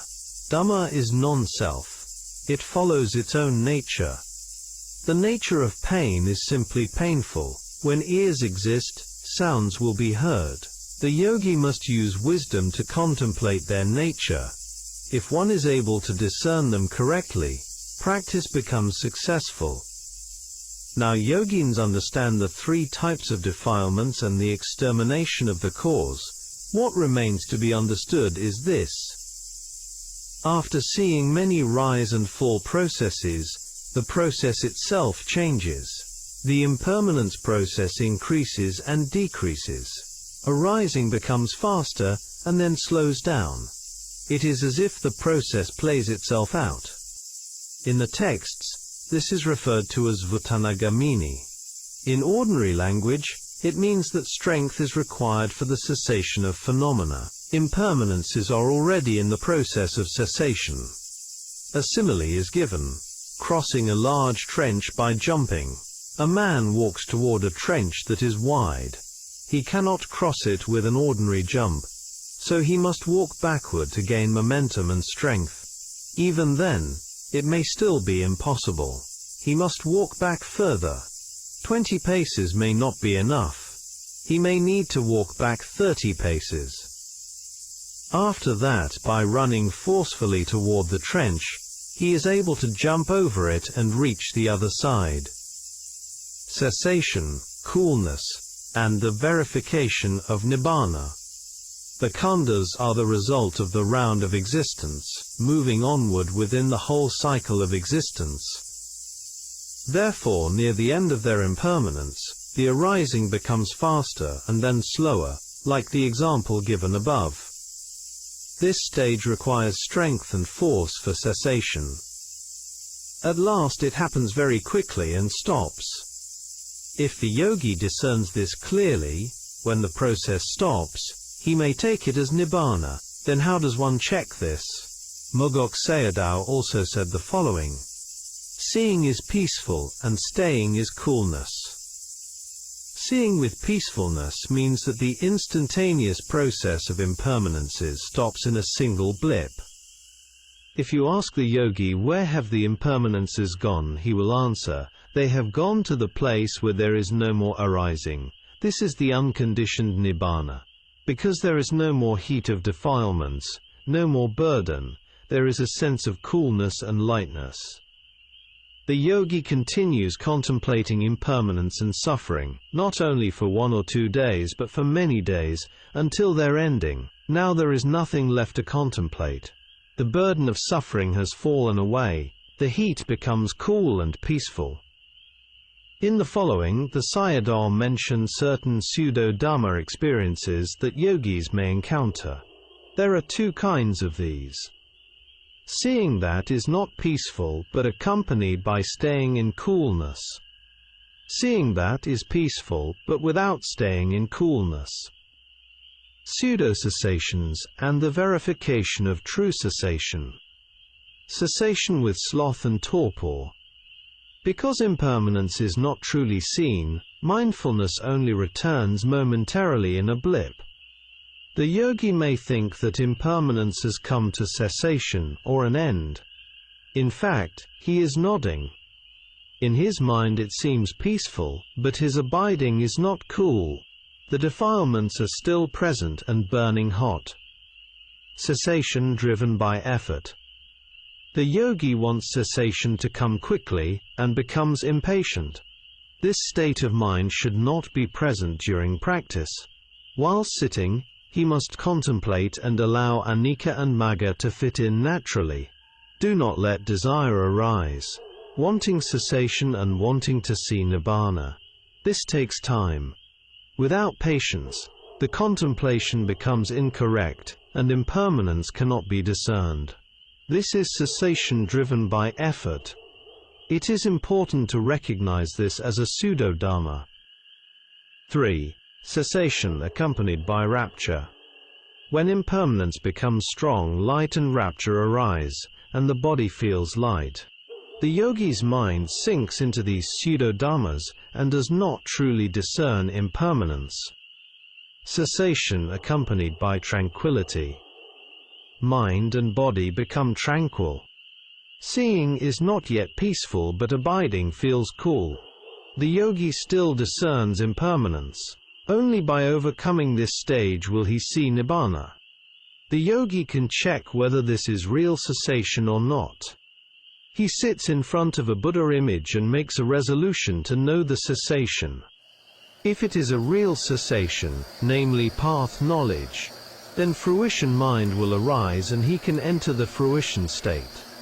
By making a further resolution, Blessed One, may I experience again the cessation that occurred before, he may experience it again.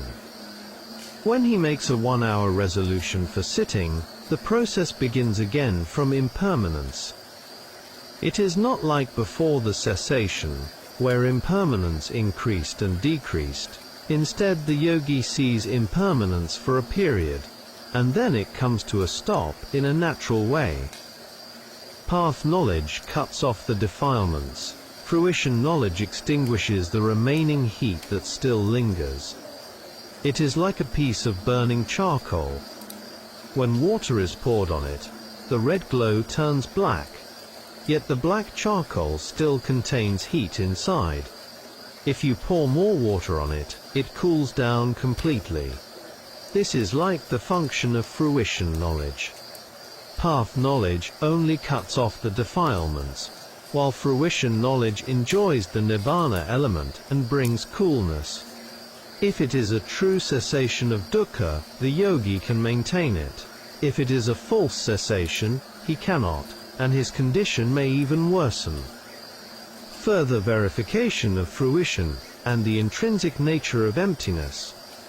With further testing, the experience becomes more significant, confirming whether it is genuine. Sayadaw once related an incident involving a female yogi who was a schoolteacher attending a retreat. She reported her success to him. He did not say whether it was right or wrong, but simply told her to check it for herself.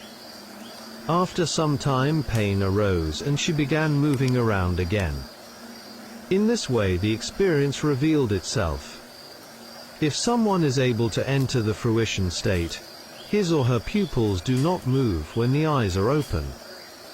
When someone is merely discerning impermanence, the pupils continue to move.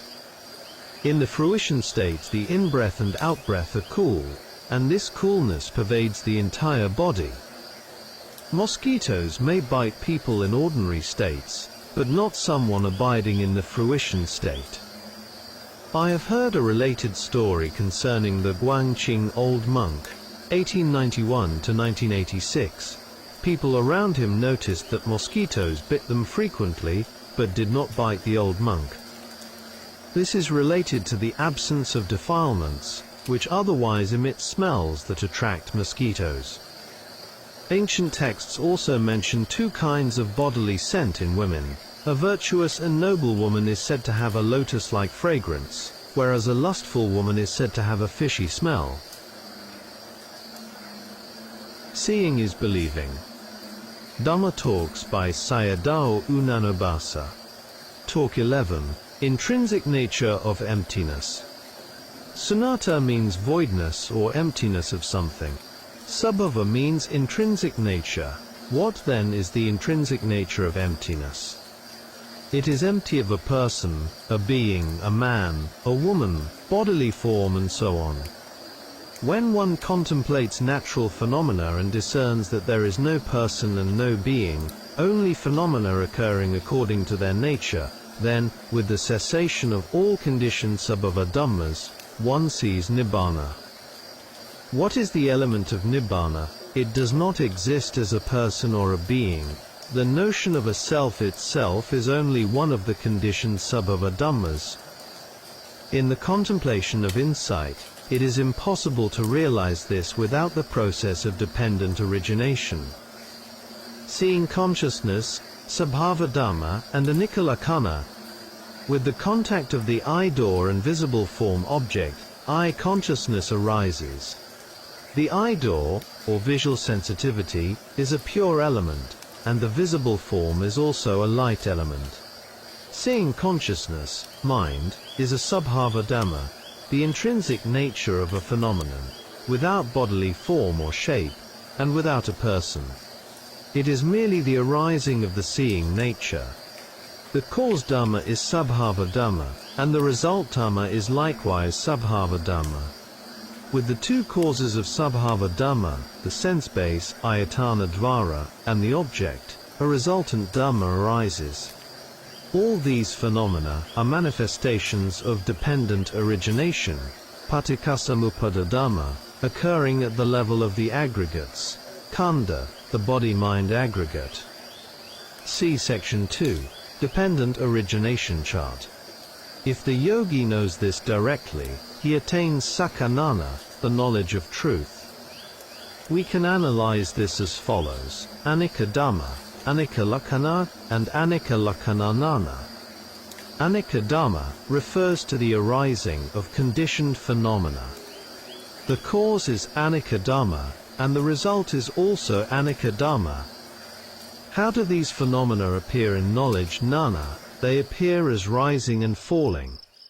After one phenomenon vanishes and is replaced by another, that too vanishes, and so on.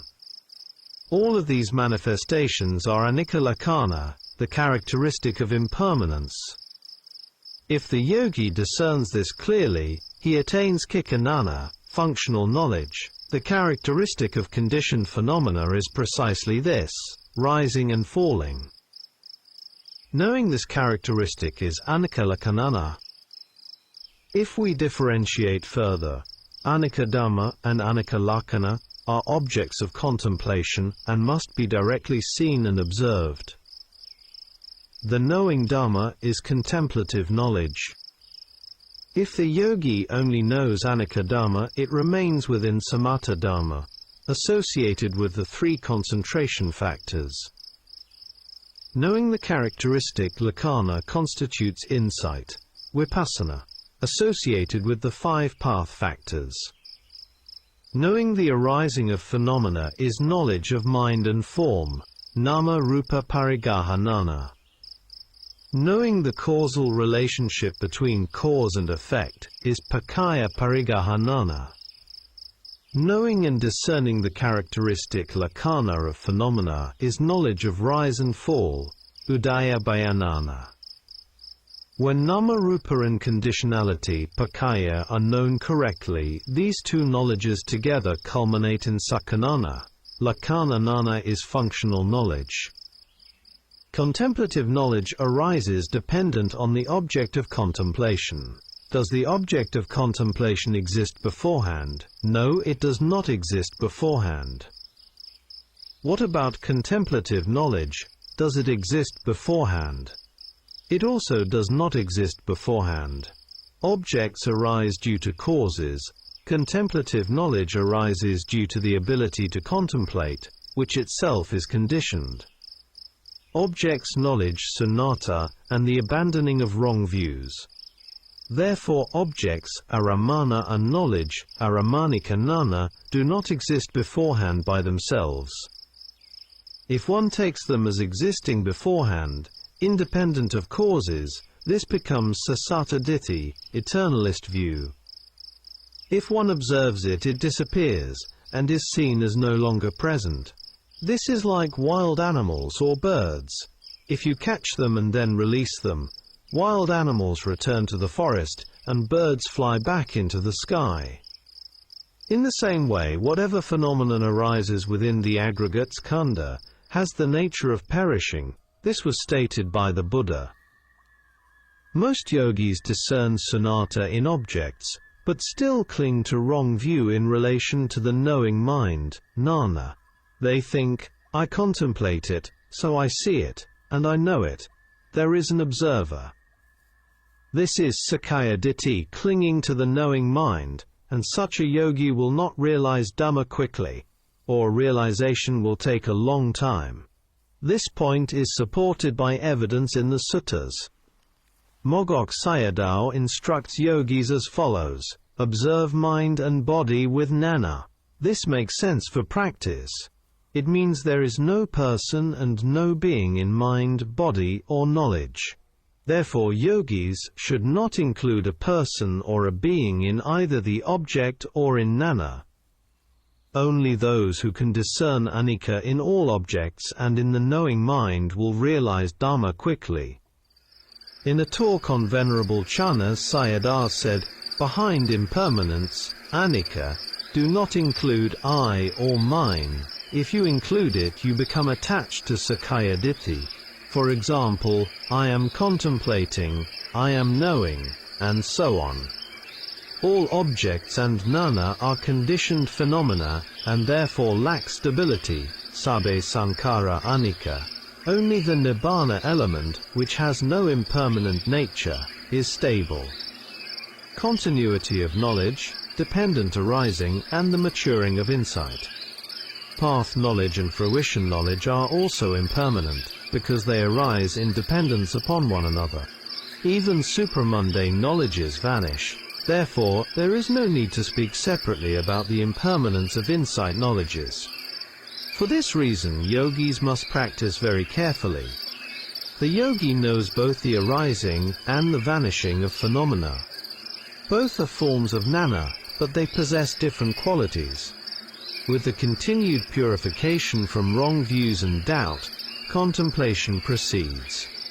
All yogis must clear away wrong views in their minds with regard to both objects and knowing. There is no person and no being in either of them. Practicing in this way is practicing in accordance with the Dhamma. This is the path that accords with nibbana. The practice is completed when one understands dependent co-arising. For example, contemplate the first arising object together with the first knowing. After both the object and the knowing vanish, contemplate the second arising object together with the second knowing. When those vanish, the third object arises, and so on. To know phenomena in this way is called pavita bahulikata, repeated and sustained contemplation. With much contemplation, the yogi understands that apart from the arising and passing away of conditioned phenomena, there is no person and no being. At this stage, world leaders should contemplate their own aggregates. If they do so, it will create a peaceful society and protect the natural world. From the ending of anicca to path and fruition, Mogok Sayadaw said that, at the end of the practice, the yogi no longer wishes to see phenomena. At that point, knowledge that arises from contemplating impermanence turns toward the state where there is no impermanence. The seeing of no anicca is nibbana. When knowledge clearly knows the ending, this is path knowledge. After that, fruition knowledge arises. Generally, yogis can make a mistake at this stage. They may be clear about the knowledge that discerns impermanence in the object, but then the contemplative mind begins to think, I have contemplated for quite some time now. This becomes Sakkaya Ditthi and Sasata Ditthi. Wrong views. Object and knowing are a pair of impermanent phenomena. This stage is called the knowledge of knowing the truth of dukkha. With further contemplation, this knowledge matures into the knowledge of seeing cessation, the cessation of impermanence and dukkha. This is arriving at the ending of dukkha, which is nibbana. The Buddha gave us reassurance. If one practices in the morning, one will realize it in the evening.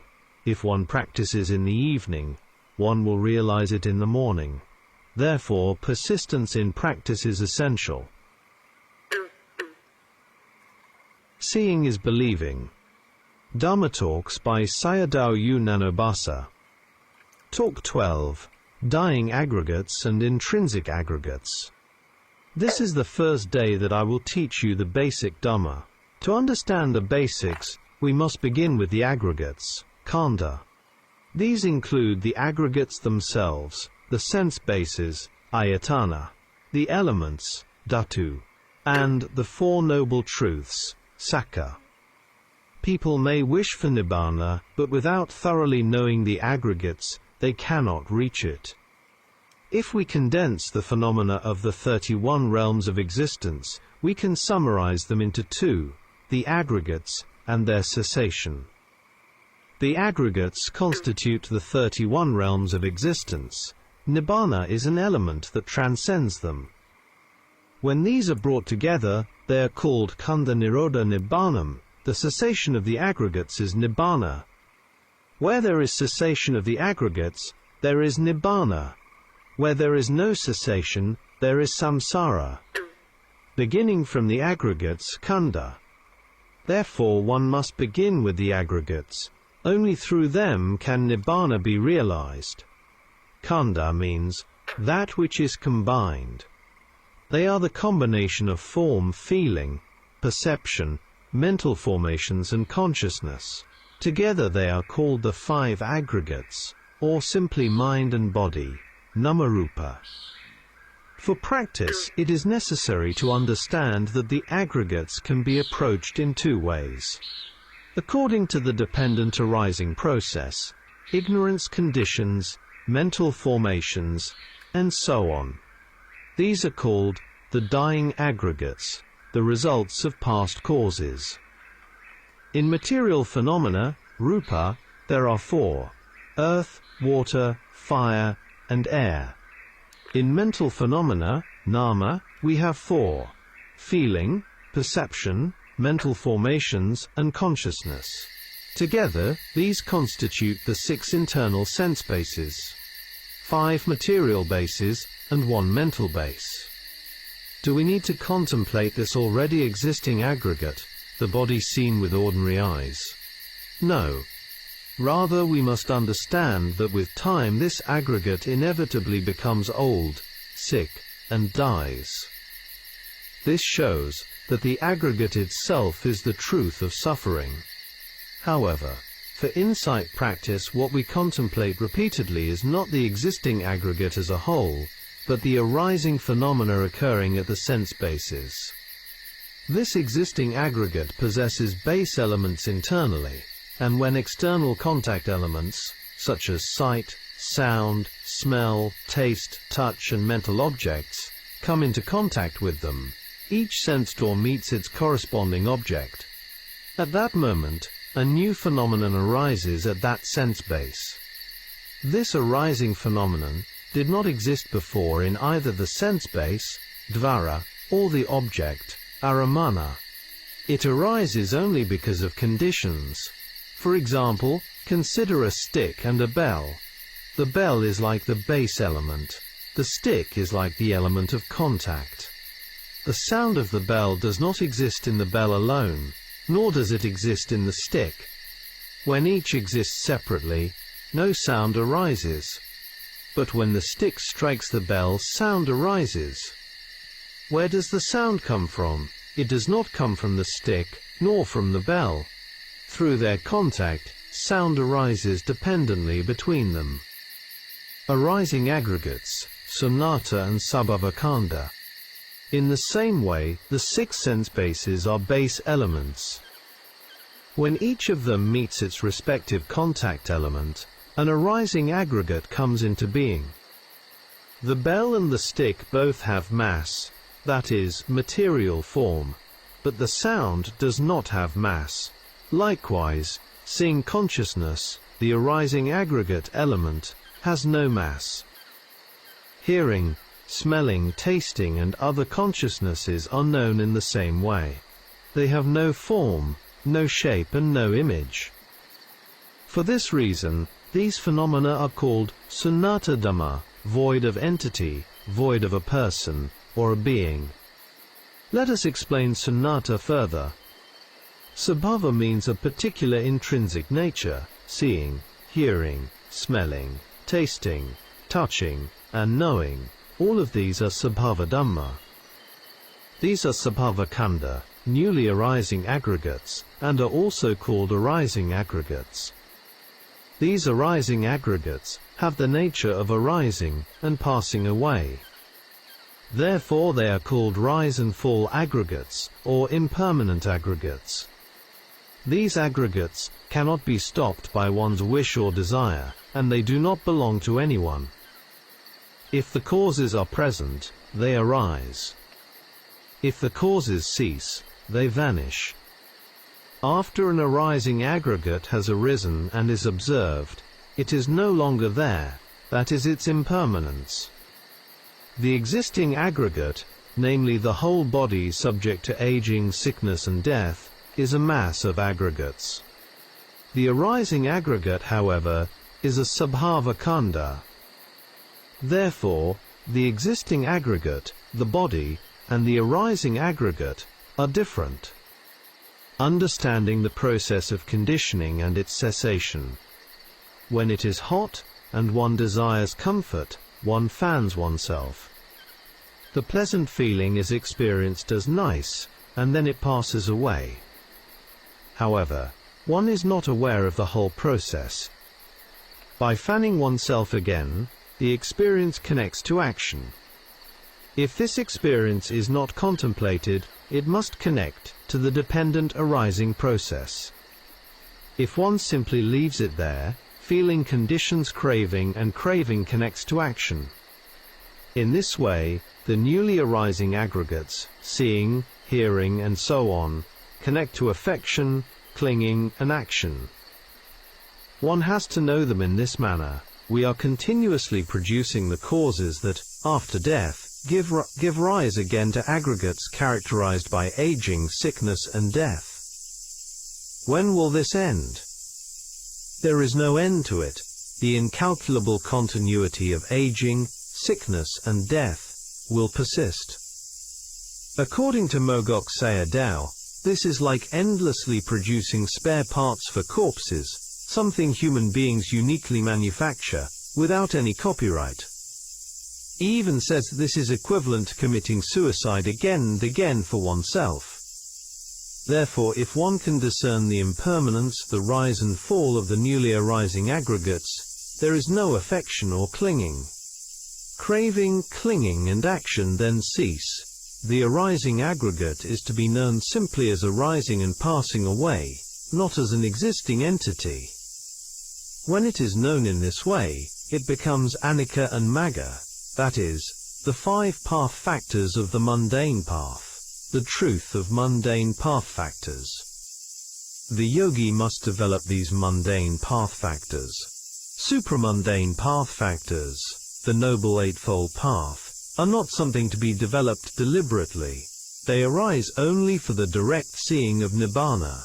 If an arising phenomenon is known as arising, and a vanishing phenomenon is known as vanishing, the yogi must always discern them through observation. He will then know that there is only arising and vanishing dukkha occurring continuously. Therefore he cannot take them as affection or craving.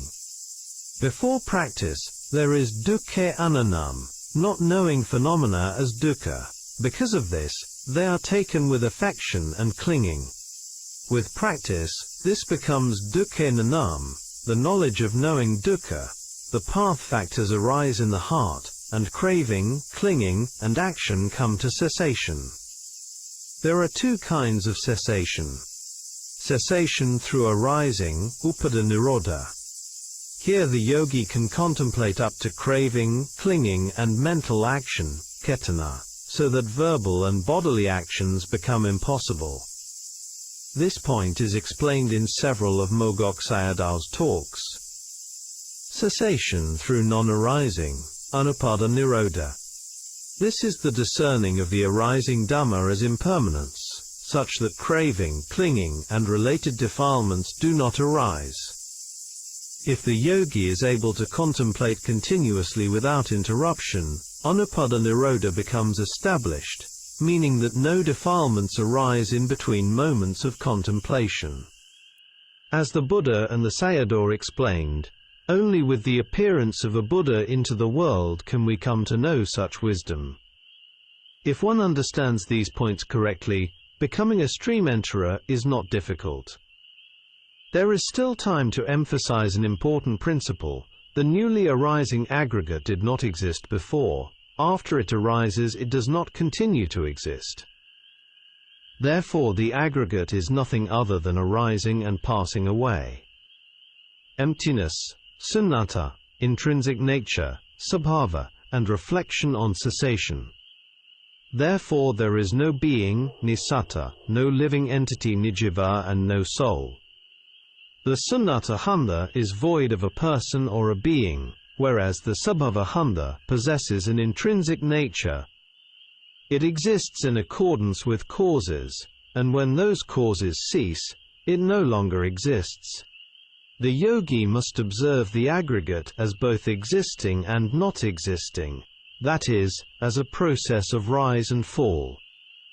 This is the nature of sunyata, emptiness or voidness.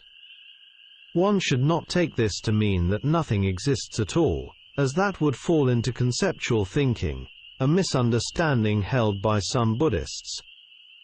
Such a view becomes nati bhava pannati, a concept of absolute non-existence. This point is very important. For example, when hearing consciousness arises with the contemplation it no longer present, what remains? The nature of inconstancy remains. The knowing knowledge also vanishes. It is not knowing continuously. This, too, is the process of knowing and vanishing.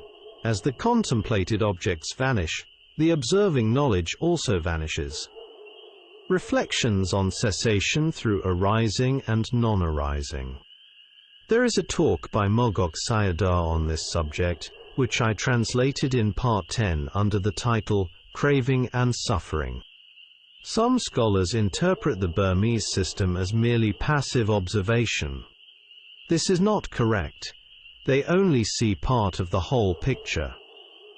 If we study the works of Lady Sayadaw, we will understand the importance of both contemplation and reflection. Many scholars and practicing yogis continue to study his treatises and apply them in their teaching and practice. However, yogis themselves must understand how to apply these teachings skillfully according to different situations. This is one of the important reasons why we study the suttas, to gain skillful means for dealing with defilements in daily life and during meditation practice. Those who study the suttas together with Mogok Sayadaw's talks will understand the importance of discerning anicca. Therefore, Burmese teachers emphasize this point, not because they teach only passive observation, but because they emphasize correct discernment. An extract from Sayadaw's teaching. Always reflect that all dukkha comes from tanha. During observation, do not reflect on what will happen if you reflect. Otherwise it becomes sintamayanana, and not bhavanamayana. Reflection and direct observation are different. They should not be mixed. The difference between sintamayanana and bhavanamayana. What is the difference between sintamayanana and bhavanamayana? When sintamayanana is predominant, more bhavanga sittas tend to arise. When bhavanamayana is predominant, fewer bhavanga sittas arise. Bhavanga sittas take objects from the past.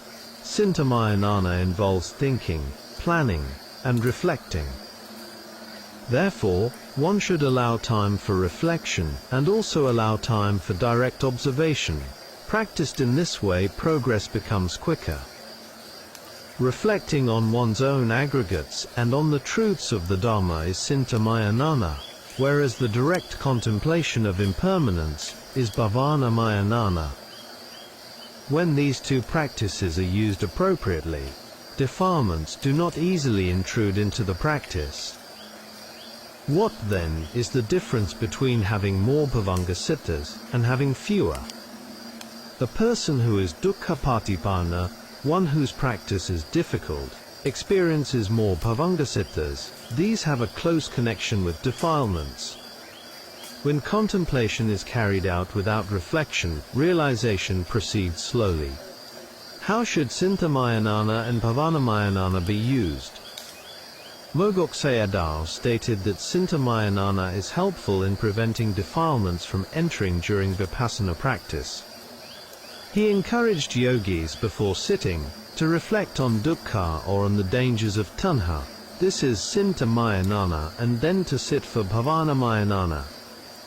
An increase in bhavanga sittas indicates either the presence of stronger defilements or greater difficulties in practice.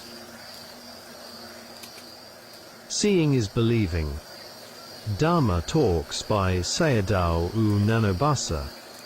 Talk 13, The Beginning of the Unborn. I will now speak about conditioned phenomena, sankhara, which is an essential topic. If one does not understand sankhara, one cannot attain the Dhamma. In the Buddha's teaching, this is one of the most important principles. Anikavata sankhara, all conditioned phenomena, are impermanent. This statement does not refer merely to the impermanence of human beings, heavenly beings, devata, or other living beings, but to conditioned phenomena themselves. Whatever arises due to conditions is sankhara, and its perishing is anicca. Only when a yogi discerns one conditioned phenomenon together with its impermanence does insight knowledge arise. Memorizing this by heart is not difficult, true understanding is. According to Mogok Sayadaw, with only conventional or worldly knowledge people cannot attain the Dhamma. Only those who encounter the Arya disciples of the Buddha are able to understand it properly. In the Pali texts, sankhara are often presented together with impermanence, as in Anikavata sankhara. Another formulation is Sabbe sankhara anicca. All conditioned phenomena are impermanent. The Buddha taught us to contemplate and observe this repeatedly. The contemplation of the 32 parts of the body, asubha, reveals the unattractive nature of the body. Within these 32 parts, there is no person and no being. This practice can be samatha or vipassana, depending on how it is used. Thai forest monks employ it for both samatha and vipassana, and Burmese traditions, Ingu system, also use it in both ways. Even in the body itself, impermanent phenomena are present. This too concerns sankhara. At the time of the Buddha's passing away, he emphasized this point with the words, Vyadhamma sankhara, apamadena sampadetha. All conditioned things are subject to decay. Therefore, strive on with diligence, mindfulness, and alertness. The three worlds, loka. There are three worlds, loka. Okasa loka, the world of location or space, the inanimate world in which beings live. Seeing its arising and perishing is a form of conceptual impermanence. Sataloka, the world of living beings, where all beings are subject to death and dissolution. This too is conceptual impermanence. Sankhara loka, the world of conditioned phenomena which are not living beings, and are not defined by form or shape as entities. They are known only by their intrinsic nature, subhava, and emptiness, sunnata. These are also impermanent, but here impermanence is paramatta anicca, the impermanence of mind and matter at the ultimate level. If impermanence is perceived as something stable, it becomes a concept. If it is seen as arising and vanishing moment by moment, it is paramatta dhamma. Examples include painful feeling, or the feeling of heat, phenomena known directly through their intrinsic nature. Conditioned phenomena and the world of sankhara. Cold and heat are concepts. These are not concepts of non-existence, but concepts taken as existing. Human beings, devata, Brahma, all living beings, mountains, forests, and so forth, are all seen as stable by the ordinary eye. Therefore all of these are concepts. Whatever arises through conditioning is sankhara. After arising, it vanishes immediately. This is the nature of the world. loka. Therefore, this is called sankhara loka, the world of conditioned phenomena. If one can discern this sankhara loka with the knowledge eye, that is, with a purified mind eye, one will attain the Dhamma. The process of dependent co-arising is the explanation of sankhara. If one sees sankhara, it only is samadhi, i.e. samatha. This is not yet insight. Insight arises through seeing the vanishing of sankhara. Understanding this point is extremely important. In practice, when yogis observe whatever arises, whether material form, rupa, or mind, nama, and then observe again, they must understand that these phenomena are newly arising. What existed before has already vanished. Before the arising of mind and form, the previous mind and form have already disappeared. This is expressed in the teaching Ekachitta Dhammayutta. A new mind can arise only after the preceding mind has vanished. The arising and vanishing occur so rapidly that the yogi cannot ordinarily see their connection. When samadhi develops, this process becomes clear. With the ending, that is the cessation of impermanent conditioned phenomena, sankhara loka, there is the unborn, nibbana. Therefore, knowledge of sankhara loka is the beginning of the path leading to nibbana. Understanding conditioned phenomena is the most important foundation. Through seeing the impermanence of conceptual worlds, the world of locations and the world of beings, one develops a sense of wise urgency, samvega. By discerning the impermanence of the world of conditioned phenomena, one realizes the Dhamma. This discernment itself is insight knowledge. Seeing is believing. Dhamma Talks by Sayadaw Nyanabhasa. Talk 14. The Nature of the Unborn. The Saggatavagga, the book of verses in the Samyutta Nikaya, contains the Buddha's teachings. Some people take Nibbana, the unborn, to be a golden city, a paradise, or a place that exists somewhere. Even when the Buddha was still alive, people had doubts about it. A devata from the Tavatimsa heaven once came to the Buddha and asked the question, "Where does Nibbana exist?" This was the devata Rohitassa. The Buddha replied to him, "Do not ask me in that way.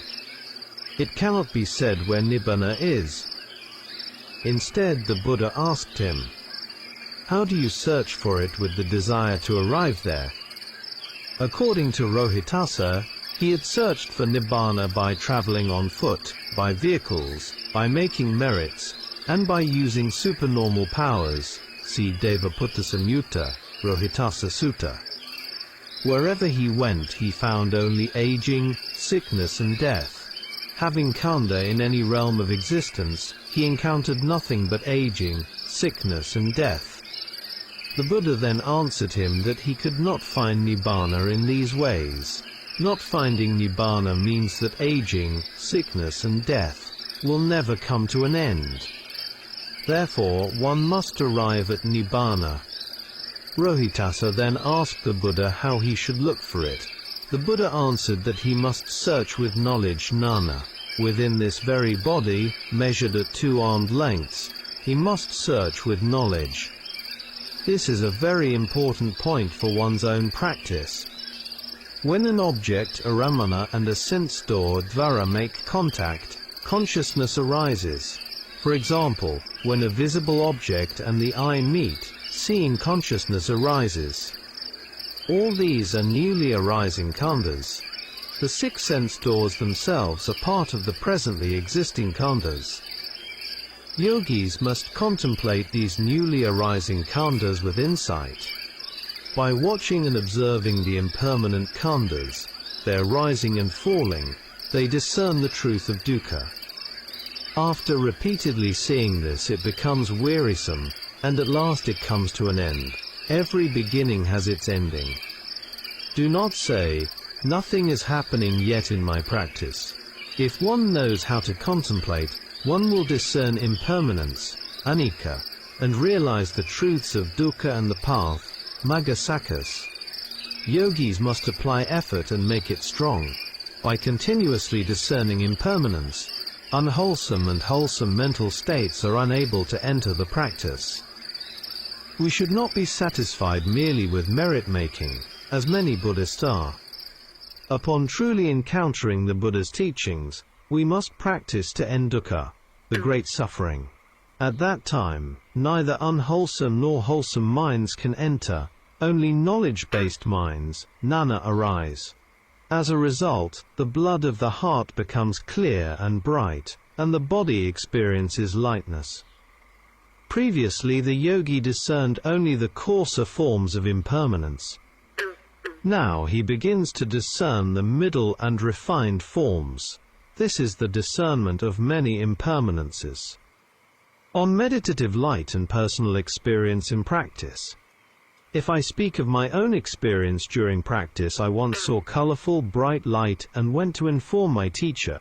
He replied that this was not yet the appropriate stage. He explained that such experiences arise due to saddha, confidence. If one is able to contemplate continuously for 3 or 4 days, such light may appear. The light of wisdom, jnana, is described as white, clear and cool, like moonlight. I continued my practice, and after 1 or 2 months, the light became truly bright. Whenever I closed my eyes, it appeared clearly, even without any intention to see it. This was clarity of jnana, and its brightness continued until cessation. It can last for a long time, but reaching this stage requires considerable effort. Calming the mind is not an easy task. Chakkamudapati, Nanamudapati, Alokudapati, vision arose, knowledge arose, light arose. That is, the knowledge eye and the light element arise together. The Buddha mentioned this in the first discourse describing his own experience. There are 2 kinds of light, samadhi light and insight light. Samadhi light does not last long, whereas the light associated with absorption, jhana, lasts longer. According to the texts, the jhanic light of the hermits Davila and Alara spread upward into the sky for a distance of 12 miles. Defilements, kilesa, do not enter the mind, so that it becomes clear and luminous. The light arising from insight knowledge is simply a sign of the purity of that knowledge. There is nothing worthy of clinging to. Curiosity arises from defilements, whereas the ending of dukkha is the most important aim. When a yogi attains the light element correctly, he discerns the whole body as a mass of disintegration, continuous rising and falling. This is described as discerning many instances of impermanence. With repeated discernment, it does not take long before the experience becomes wearisome. Do not stand up or abandon the contemplation. Yogis must continue contemplating until the burdened load of the aggregates skandha falls away. This is an important point that Mogok Sayadaw often emphasized when warning his students. With the arising of weariness and disenchantment, nibbida, the path knowledge, magga jnana, arises. Progression of insight. Before practice, only dukkha and samudaya are present. With discernment of impermanence, anicca, dukkha and magga become evident. With the seeing of cessation, nirodha and magga jnana arise. The difference between magga and magga jnana lies in their associated factors. Magga refers to the 5 path factors, samadhi and panna. Magga jnana refers to the Noble Eightfold Path, sila, samadhi, and panna. On nibbana and the aggregates. Nibbana, the unborn, does not exist together with the aggregates, the born, nor does it exist separately from them. It exists only in dependence upon the correct cessation of the aggregates, process. Therefore, it is difficult to know the unborn.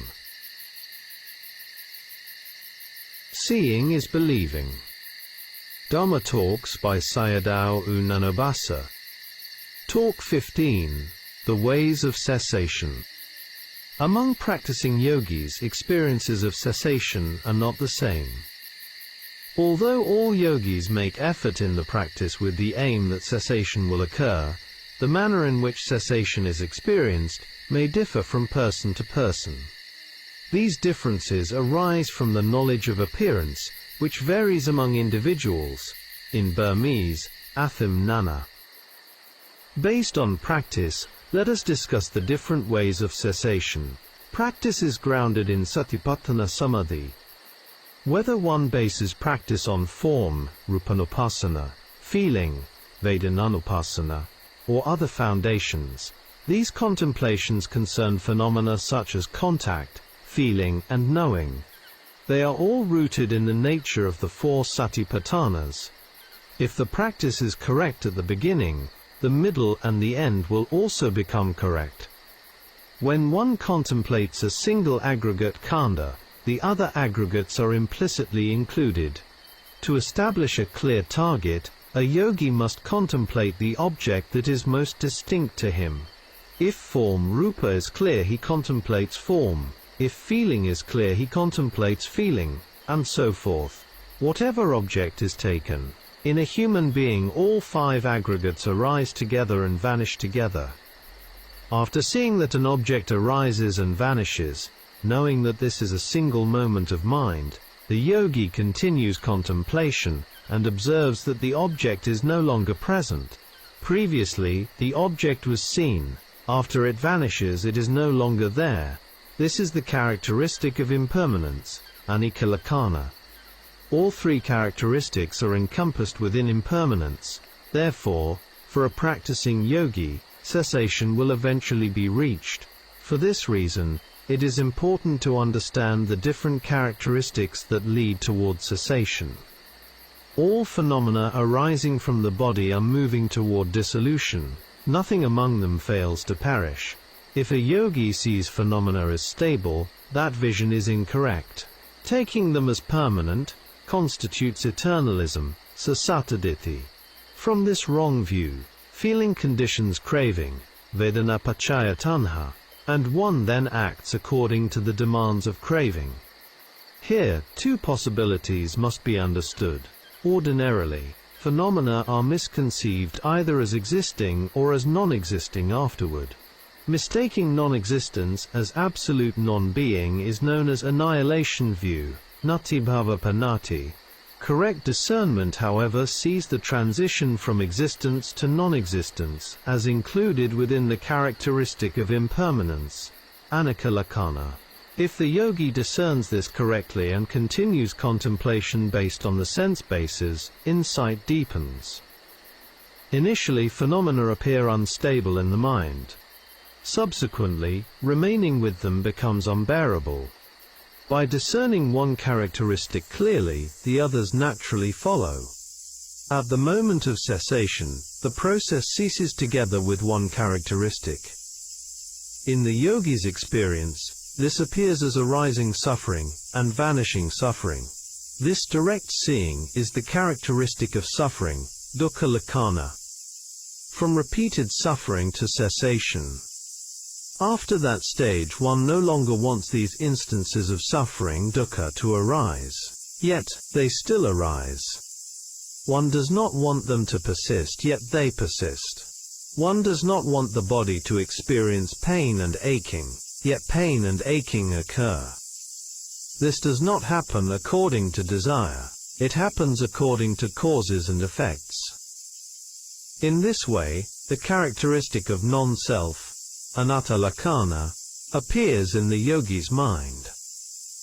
Then the process repeats. Phenomena arise again and again and cease again and again.